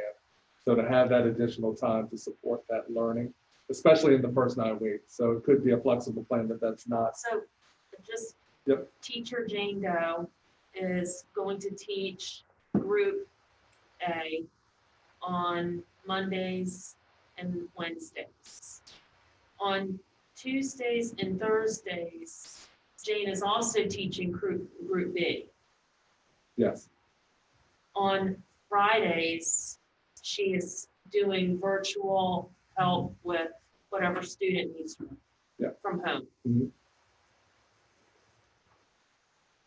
Okay. And it all depends on the survey that we give out to the parents to choose what they want. If that increases, we'll need more teachers doing the virtual or vice versa, opening up space within the schedule and making those changes. I know that the principals will work really hard in the thought that everyone's coming back, and we know that's not true, but that's where their schedule is. Well, So and I'd be cautious about that because when we did that survey with parents, that was back when we had how many cases in New Kent. right, So I don't think that number will go lower. I think that number will go higher. I mean, there was a comment in here that a parent said, I initially said hybrid, but now I'm leaning virtual. right. So I think we just have to be very careful about that. We do anticipate that number going up. Yeah. But one of the things that we can provide for the board, and we'll make a note, is kind of what a teacher schedule could look like under this, just to kind of. It's easier to loosen it up by Right. limiting the classes than. But I will tell you the scheduling behind the scenes, specifically at the secondary level, keeping in mind that we still have kids who go to Chesapeake Bay. Chesapeake Bay is on a different schedule. We have kids that go to Bridging. Bridging is on a different schedule. We are really, not we at all, the high school team is hand scheduling our kids to make sure that they still have those opportunities and those advantages and those different things. It's a tremendous undertaking. So when teacher Jane is teaching on the group A students, and group B students need some help on their hybrid day, who are they reaching out to? That is the point for going back the following day. There may be some opportunities for them to reach out email, but they're not going to have that synchronous time with that teacher. So they will take that work and then go back the following day. So I have this question. This is something. So that's going to be a constant kind of flux for teachers to see how they can manage that. And that's why the Friday day is important, not only for reaching out to all the students and the parents, but also for that professional development, and talking with each other across grades. Say, this is really what worked for me. I could spend 15 minutes with my hybrid kids, check in with them really quick, and I was able to do that. With one of our, I'm sorry, Dr. Bishop, with one of our online providers, which all kids would have access to, and teachers, we have, we're looking at adding, or we're adding 24/7 support, so content support, specifically for high school. So that came out at the last meeting. We went down that road to put it in place for students at virtual, but since we're purchasing site licenses, to make sure that we have that in place for both. So along with that, we will have, as Dr. Nichols said, we will have enough Chromebooks go 1-to-1 for both virtual and at school. So every student K-12 will have a device, whether they're virtual or hybrid. So the virtual option is K-12. So there will be scheduled teacher-led sessions by video. The materials, they're going to be delivered either through Seesaw at grades K-2, which is a program that most of our families in K-2 are familiar with. And that our teachers are familiar with and have been using already. 3 through 12 will be using Schoology. The 6 through 12 has been using Schoology for the last 5 to 6 years. They're familiar with it. They know how to use it. So 3 through 5 will get professional development on how to use it and how to set up their classes in there. One of the things that we are going to be struggling with is some elective courses. That's where we may have to lean on virtual Virginia for some courses and to provide those in some specialty areas. What are some examples of courses that would have to be taught through virtual Virginia? We don't know yet because it's going to be a matter of how many people Enrollment select to go dependent. virtual. So how many kids sign up for it versus the staffing piece? So it'll be those two things combined. We really do the same thing for in-person learning in previous years. If we have not enough kids to make a course, then they have an opportunity to do the virtual Virginia piece. So it'll really come out in the enrollment. As you'll see in the, when we look at schedules, there will be online office hours. And then also teachers will be available by email, phone calls, and we are working in online intervention sessions as well for students who are struggling at home. So this would be a typical elementary full virtual schedule. You'll notice these are by minutes, not by times. We do have the times mapped out as well. But so the initially start of the day would be a classroom meeting, take attendance, go over announcements, things like that, the first 10 to 15 minutes, and then jumping into language arts with 60 minutes. That would be some whole group, and then breaking out and doing also some small group instruction, as well as some individual instruction or individual activities there as well. A morning break. None of these sessions are going to be 60 minutes teacher directed the entire time. So there's going to be some teacher and then some activities and breaking it up. Some students, we don't want them staring at a screen watching a video for 60 minutes straight.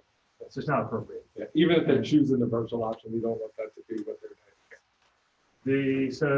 But after the language arts, we did feel we need to put a break in there, then math for 60 minutes, a lunchtime, and then coming back, science and history alternating 30 minutes a day, then small group reading. How that's going to work is already the teachers break their classes in the building into small group reading groups and they cycle through. So in this model, they would have like an A day, B day, C day, and basically by their group. And during that time, they would have small group reading with their teacher directly in a group of like 4 or 5 by video, while the other students have been assigned some sort of independent activity that they're working on at their house. Then the end of the day, we would have a 60 minutes of teacher office hours, time also for intervention and acceleration time that we can use there as well for students as needed throughout the week. So where's the resource activities in this schedule? So yeah, right now we do not have a resource period for students who are on virtual at the elementary level. We can provide sample activities and choice boards for students to be able to do activities, and we can do that for the whole virtual students, but there's not a set aside time every day for that.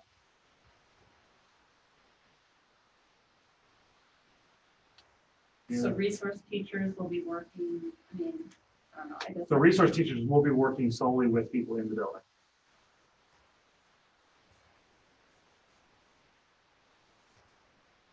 So what will the resource teachers be doing the other days of the week? So they'll be doing the hybrid throughout the week and pushing in the classes and working with classes.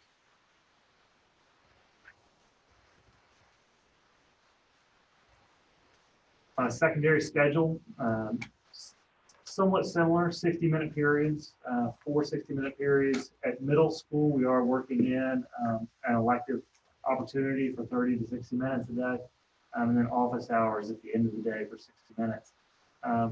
Again, same type of model with them loading their content as well as activities up in Schoology in a way that students can work through that, but then every period, students logging in, doing some mini lessons, students and teachers working with them on the skills that they're going to need to be able to access the information, as well as providing just at that time of learning with the instruction throughout the day. And to one of the questions earlier, if we start in one model, but have to shift because of circumstances outside our control.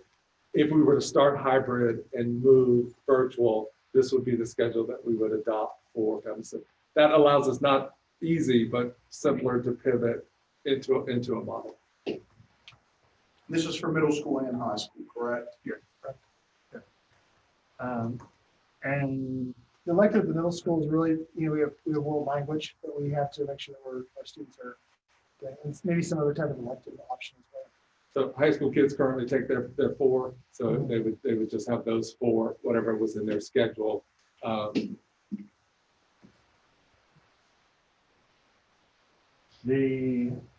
Some of the big things with virtual is we want our students to be a part of the school community still. We don't want them to lose that connection. They are still New Kent students. So some big things that we're going to want to make sure that are included is there will be regular communications. The communications go out to everybody. Our virtual families will receive as well. So if you're a New Kent elementary student, whether you're in person or virtual, you still get New Kent communication. The message is still pushed to you. We do see this virtual as not a full solution for the rest of our academic career, although we may stand up a virtual school for kids, but we want you to stay connected to New Kent High School or New Kent Middle School. So what are all the ways that people can stay connected and feel connected? Just want to make sure that we're doing those things. We do want parents to be involved in PTO, PTSO. They will have opportunities to participate in all sports and activities as VHSL allows, and as any activities that we have going on, they would still be allowed to do. Mr. Miller? Yeah. Mr. Miller, I have a question. Yes, This is ma'am. Mrs. Barber. How will the band work? Well, are you talking for hybrid or for virtual? For both.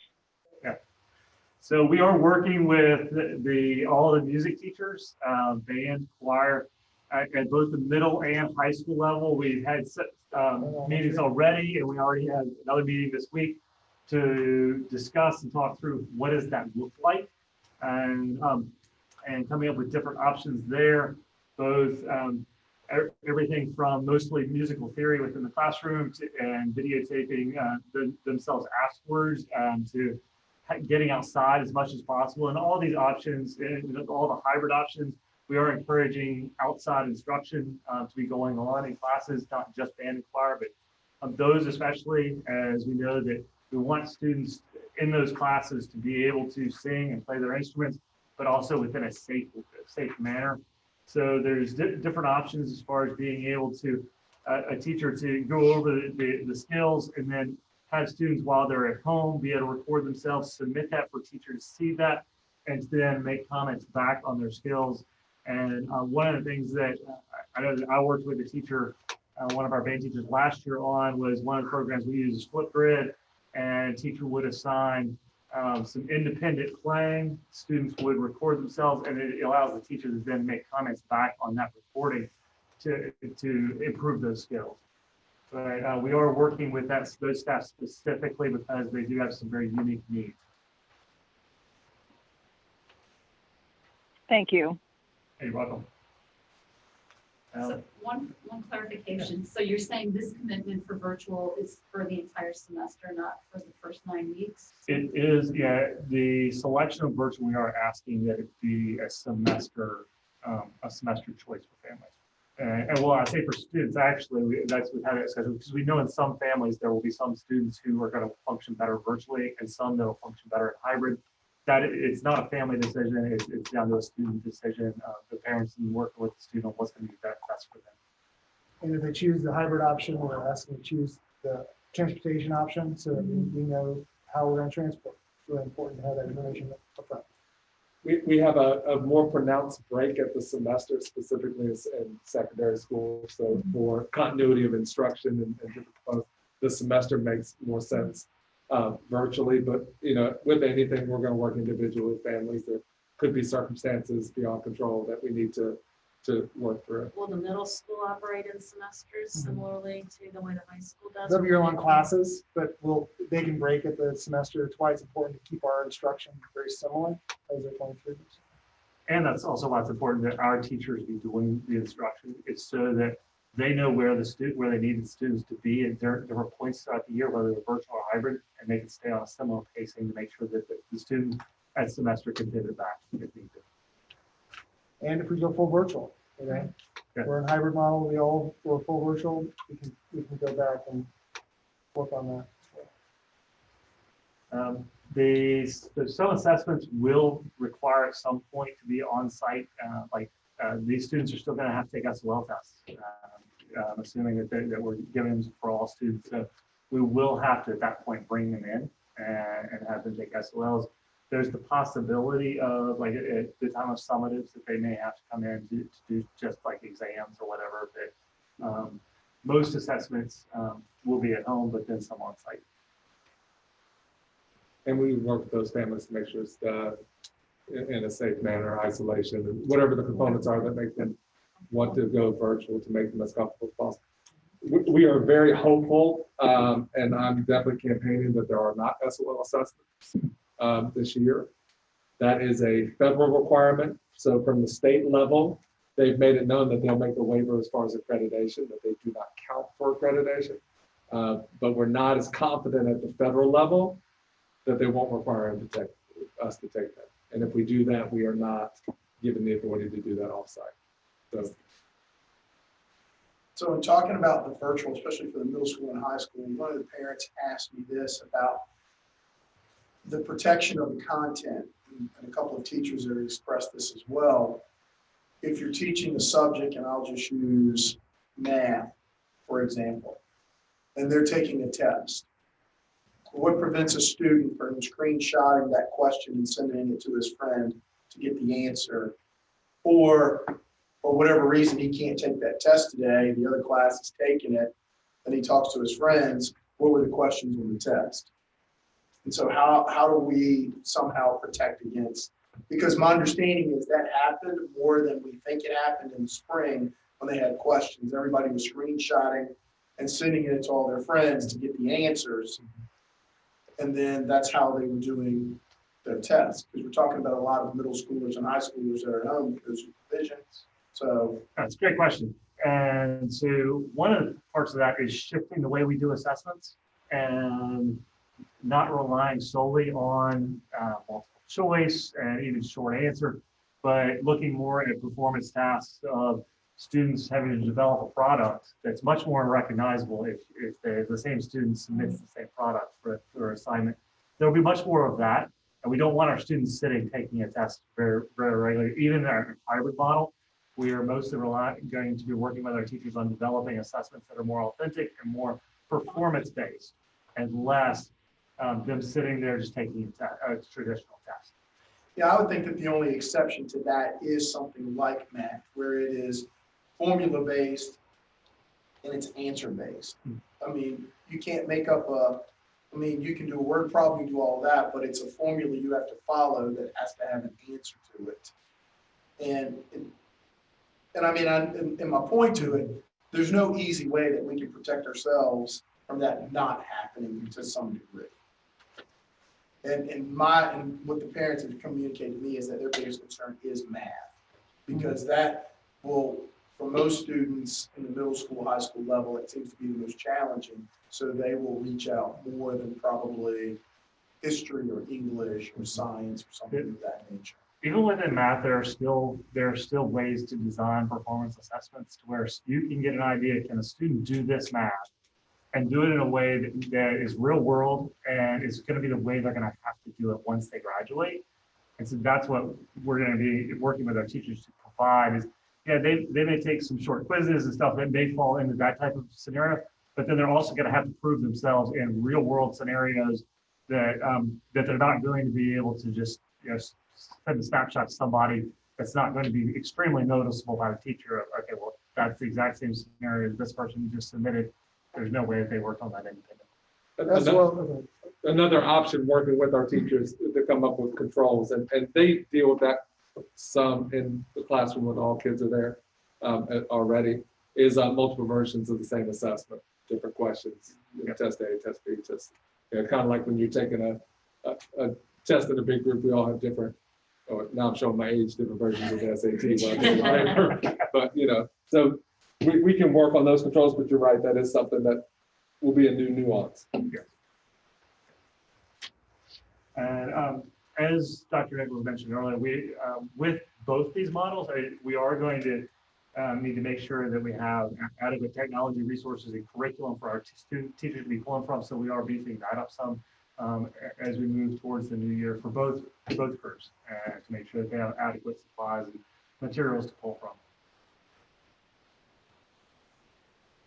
So next steps wise, that gives you a closer look, and we'll continue to bring those details to you. We are back on Monday. Following that, we have a student intent form. So based on the vote, there would be a form that is sent to families for the choice. And that choice includes if you're coming in person, so if the board goes forward with an in-person option, that there's a transportation component to it. Because we need to start we have routes drawn, we need to know who's going to be on those routes. We typically test drive our routes on August 12th. That will not happen this year, it'll be later than that. So immediately following that school board vote, we will be sending a student intent form to families to fill out that has the model, has transportation. And are you gonna make an appeal to the public that if you're able to adjust your schedule and if you're able to bring your children to school, please do. That would really help us out It does. significantly.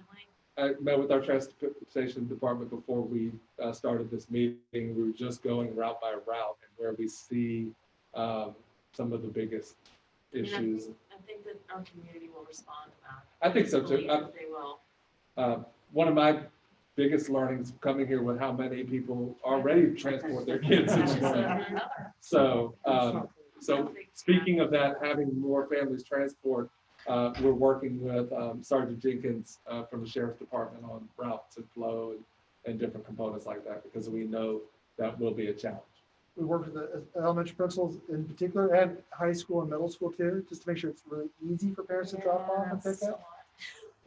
Well, yeah, I mean, I think the elementary, I just have experience from Watkins. I mean, if you have more parents, I mean, they'll be backed up on 249 for 2 miles trying to drop their kids off especially at Watkins, because it's such a narrow window there. Wouldn't you agree, Mr. Mack, on that? Or it's just, I think that's one of the things, if we get an overwhelming response, the timing or delaying the times, because the sheriff's department's not going to allow us to have traffic backed up from 249, trying to drop kids off. And so that would be one of the, I guess, conversations to ask if we find out that you have 650, 750 students, if 250 of them then be dropped off and they're all in this 15-minute window, how fast can we accommodate 250 cars dropping their kids off? And we talked through some preliminary plans for staggered parent drop off.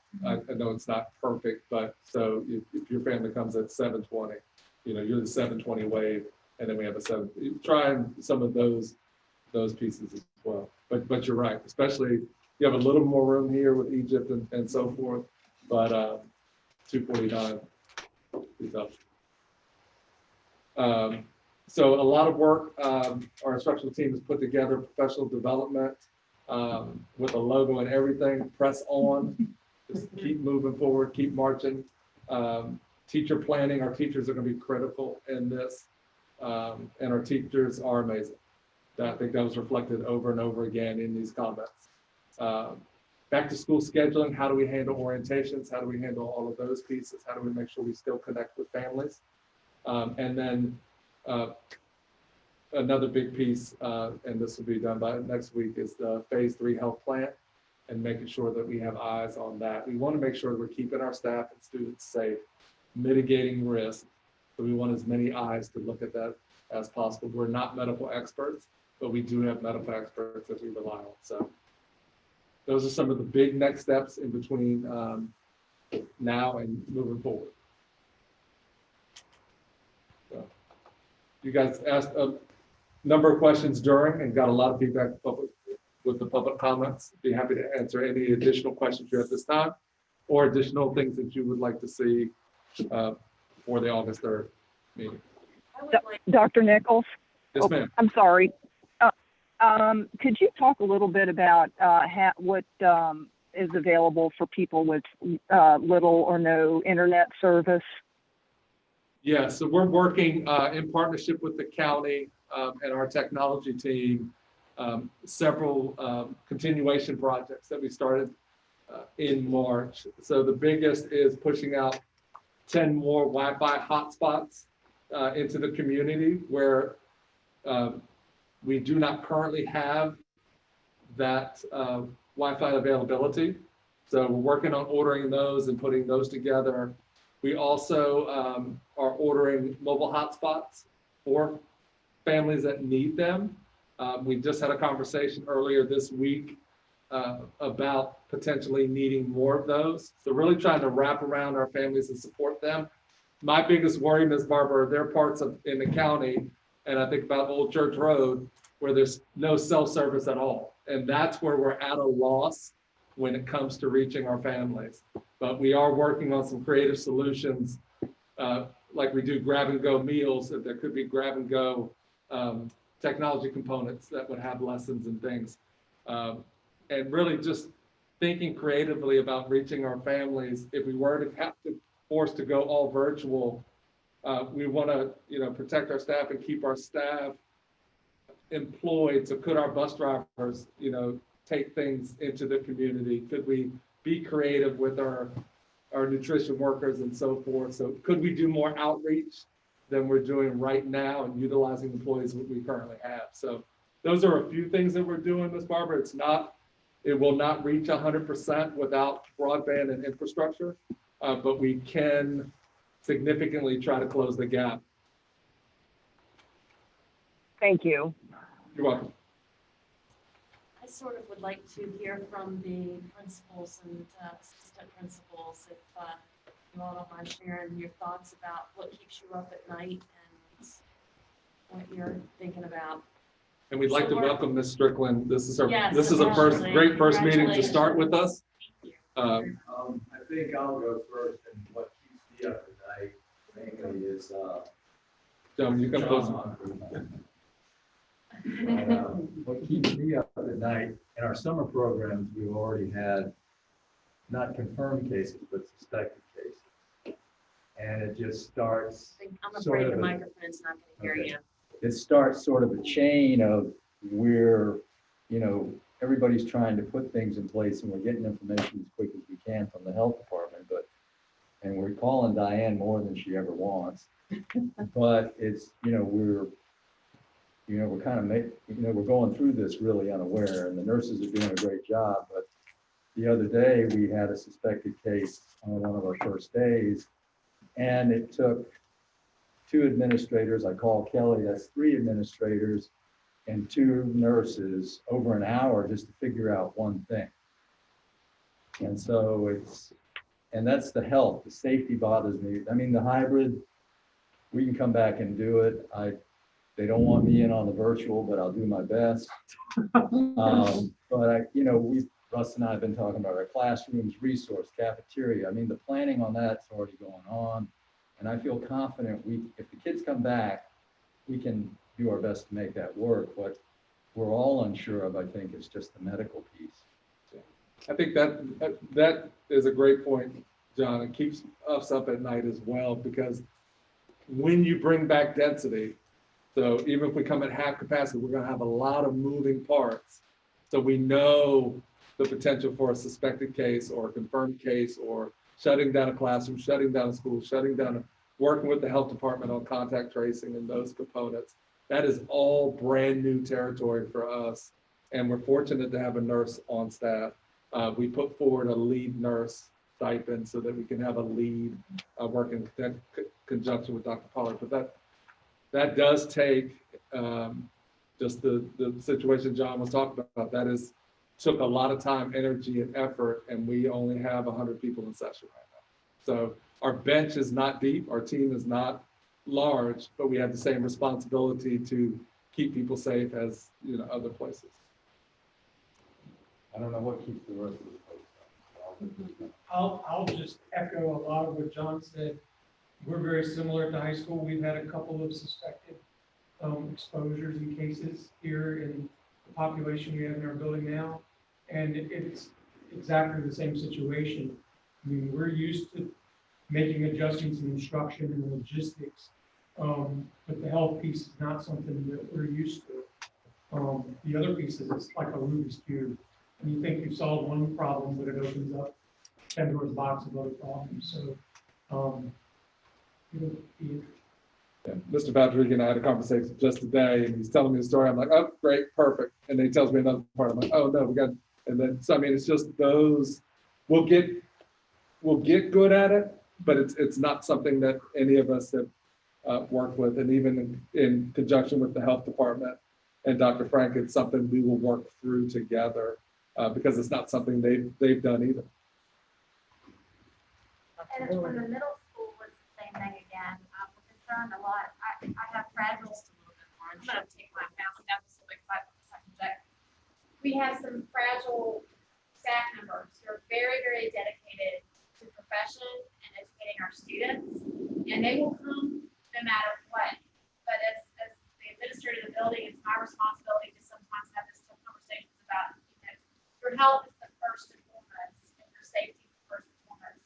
So I think that's been challenging talking to some of my teachers. I'm worried about the students that are fragile health, that really weighs on my mind. Even the ones that may not know that they have a health issue.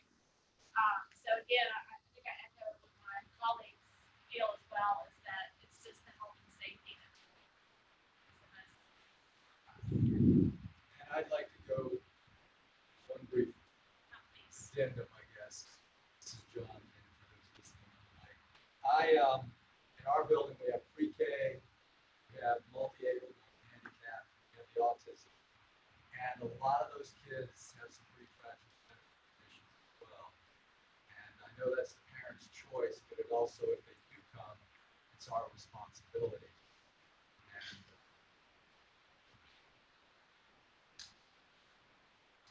I guess from another elementary perspective, I think safety is obviously the key. Great concerns, not only for the children, but for the staff, of course, but also having the community understand that we know that no option is the perfect option. And we do understand that it's going to have impacts on daycare and people's jobs and lots of other things. So that's something that we really do struggle with, because we understand people's concerns. So no matter what option we go with, there's going to be difficulties with each choice. But I think another thing that really concerns me right now is time is not our friend. And I have concerns with how we're going to sufficiently train our teachers for the hybrid model, for a virtual model, get the best bang for our buck, because it's not something they're used to doing. And we want them to be good at it. They want to be good at it. And the professional development push and relevance of the professional development is really going to be key. It's so easy to talk about virtual, but it really takes a lot of work to be good at it. And it takes really a lot of work where we haven't taught, if we go hybrid, we haven't taught kids in small classes. We've always talked for years about, oh, I wish if my class was only smaller. Well, if we have that option now, okay, so what are we going to do about it? What are we going to do differently now that you have smaller classes? I think it gives us opportunities for immediate intervention, lots of remediation, because you're going to see those kids in a smaller setting. So I think that's to our advantage. But there's also some drawbacks. And of course, it's the impact of the family schedule. So lots of things, But we're working on it. We're trying. It's great feedback. I appreciate you guys saying that. And maybe one of the things we were talking about, Dr. the health department, and I know that you can't solve it all, but and I was thinking about all these schools going virtual, and us in some schools like Hanover and other jurisdictions going hybrid. And I guess the question would be is, I think the best ally on doing something like this, like a hybrid system or back to school system, is contacting places who have been doing it all the time. Like, how do hospitals do it? How do these other facilities that have multiple people coming in there every single day, from every walk of life, that they don't even ask some of the questions that, because they can't. Right. And how have they been able to function with their staff and train their staff? Because they know that they're at quadruple the risk of most people. And, you know, and as I heard them talking, that was the first thing I thought about is how are these high-risk businesses that are functioning or attempting to function every day to the best of their ability, what things did they have to put in place to try to mitigate their situations and circumstances? And can we learn from them, just not us, but school divisions in general, and what have they gleaned that they would do differently now than when they first started, because they didn't have the option, they couldn't close. And so that was one of the things that I thought about. And I think some of that could potentially ease, if to any degree. And I was thinking about what John said, is that, you know, because that's a hellacious amount of pressure on somebody to come in. And now John's got the responsibility, because a nurse is doing somebody else, he's got to make the call. Are you going home or are you staying? Am I calling your parent because we don't know? Or do we just wait it out? Well, no, they're going to be able to get there quick enough. Correct. But to answer your question, most of these other places have good internet. This is one of the variables that is kind of unique to New Kent, is that we do not have good internet. I mean, you're talking about Henrico and Richmond and Williamsburg, James City County, they have good internet. So, I mean, it's definitely putting us at a disadvantage for Some of really the things we talked about. success. Yep. You know. Just to be, one of the presentations that I was in this morning makes me think about that point was the regional director of the YMCA and what lessons they learned in doing emergency childcare related to these pieces, how they clean, how they move kids. And so I was just pulling up the presentation they sent us today, just about lessons I they mean, I learned. can tell you from our own daycare, the biggest challenge that has been for the last 5 weeks, this is what's going to happen in September with our elementary schools if we go out. If it's above 90 degrees, can't take the kids outside. Because of the health. DSS requires it. If you have a heat index that's above 90 degrees, they pretty much will put the brakes on you and say, you cannot have PE outside. They'll say you can't have classes outside, just because it reaches that, whatever that heat index is. And so they step in and they say, it's not worth the risk. And so those are things that we think that will reduce our risk, but then we'll be put in a box, because then they'll tell you, you can't do it because it's not safe. So, I mean, just like you said, you open up one thing, and that's the other thing. You think, oh, we can fix this. Let's just send them outside now. We'll send them outside. We just created a whole nother, because they're going to want to run. And the next thing we know, we have some child that's dehydrated because of whatever reason. So, I mean, all of those are things that we have to, you know, and it's not that we can fix it, we just need to be more aware of it. And I think that's the hard part, as you said, Mr. Mack, is that we're having to train people to do things that they've never had to do before. They weren't trained to do it in a classroom, they weren't trained to do it in student teaching. None of these things they were trained to do, and trying to retrain someone who's been a school teacher or a principal or for 25 years says, so I got to start all over again. And really, that's what we're saying to a degree. Yeah, and they're having to relearn how do you teach kids. And also, I mean, all of us are, and at the same time, learn, okay, how do we also mitigate these massive health risks, and looking at how do we train our teachers to teach this new way, but then also child comes in, they're showing these symptoms, you do this. These are the steps, so that it doesn't take us an hour, 2 hours, but this is the flow chart to follow. Yeah, then the administrators are going to say, if we have virtual teachers at the elementary school level, then the question always comes out is that, so how do we hold them accountable now? Are we certain that they're going to be doing everything that so how do you make an accurate assessment of, are they really teaching the content that you're giving them to teach, and are they doing it within the time frame that you give them? we're modifying our observational protocol so that evaluation, so we do some drop-ins just like classrooms. So we'll have that tweaked so that we can assess an online learning portion. But you're right, we weren't trained for that. We didn't go to school to do it. We didn't, as a former principal. Yeah, I mean, that's new learning. A lot of new learning in this. And in fairness for our teachers, they need time to feel the support that we can give them for all the changes, because this is a short period of time, as Russ said, and it's shifting gears pretty quickly. Just a lot of support, flexibility, going in directions that we've never been in before. Well, that answers my question. Any other questions? I do know that we have to go into a closed session. We do. Thank you for your comments. Thank you for coming. Appreciate the job you guys do. I guess I need to make a motion to go into closed session. Read that. Do I hear a motion to go into closed session pursuant to section 2.3-3711 of the Code of Virginia for discussion and consideration of personnel matters, including, we're gonna delay this.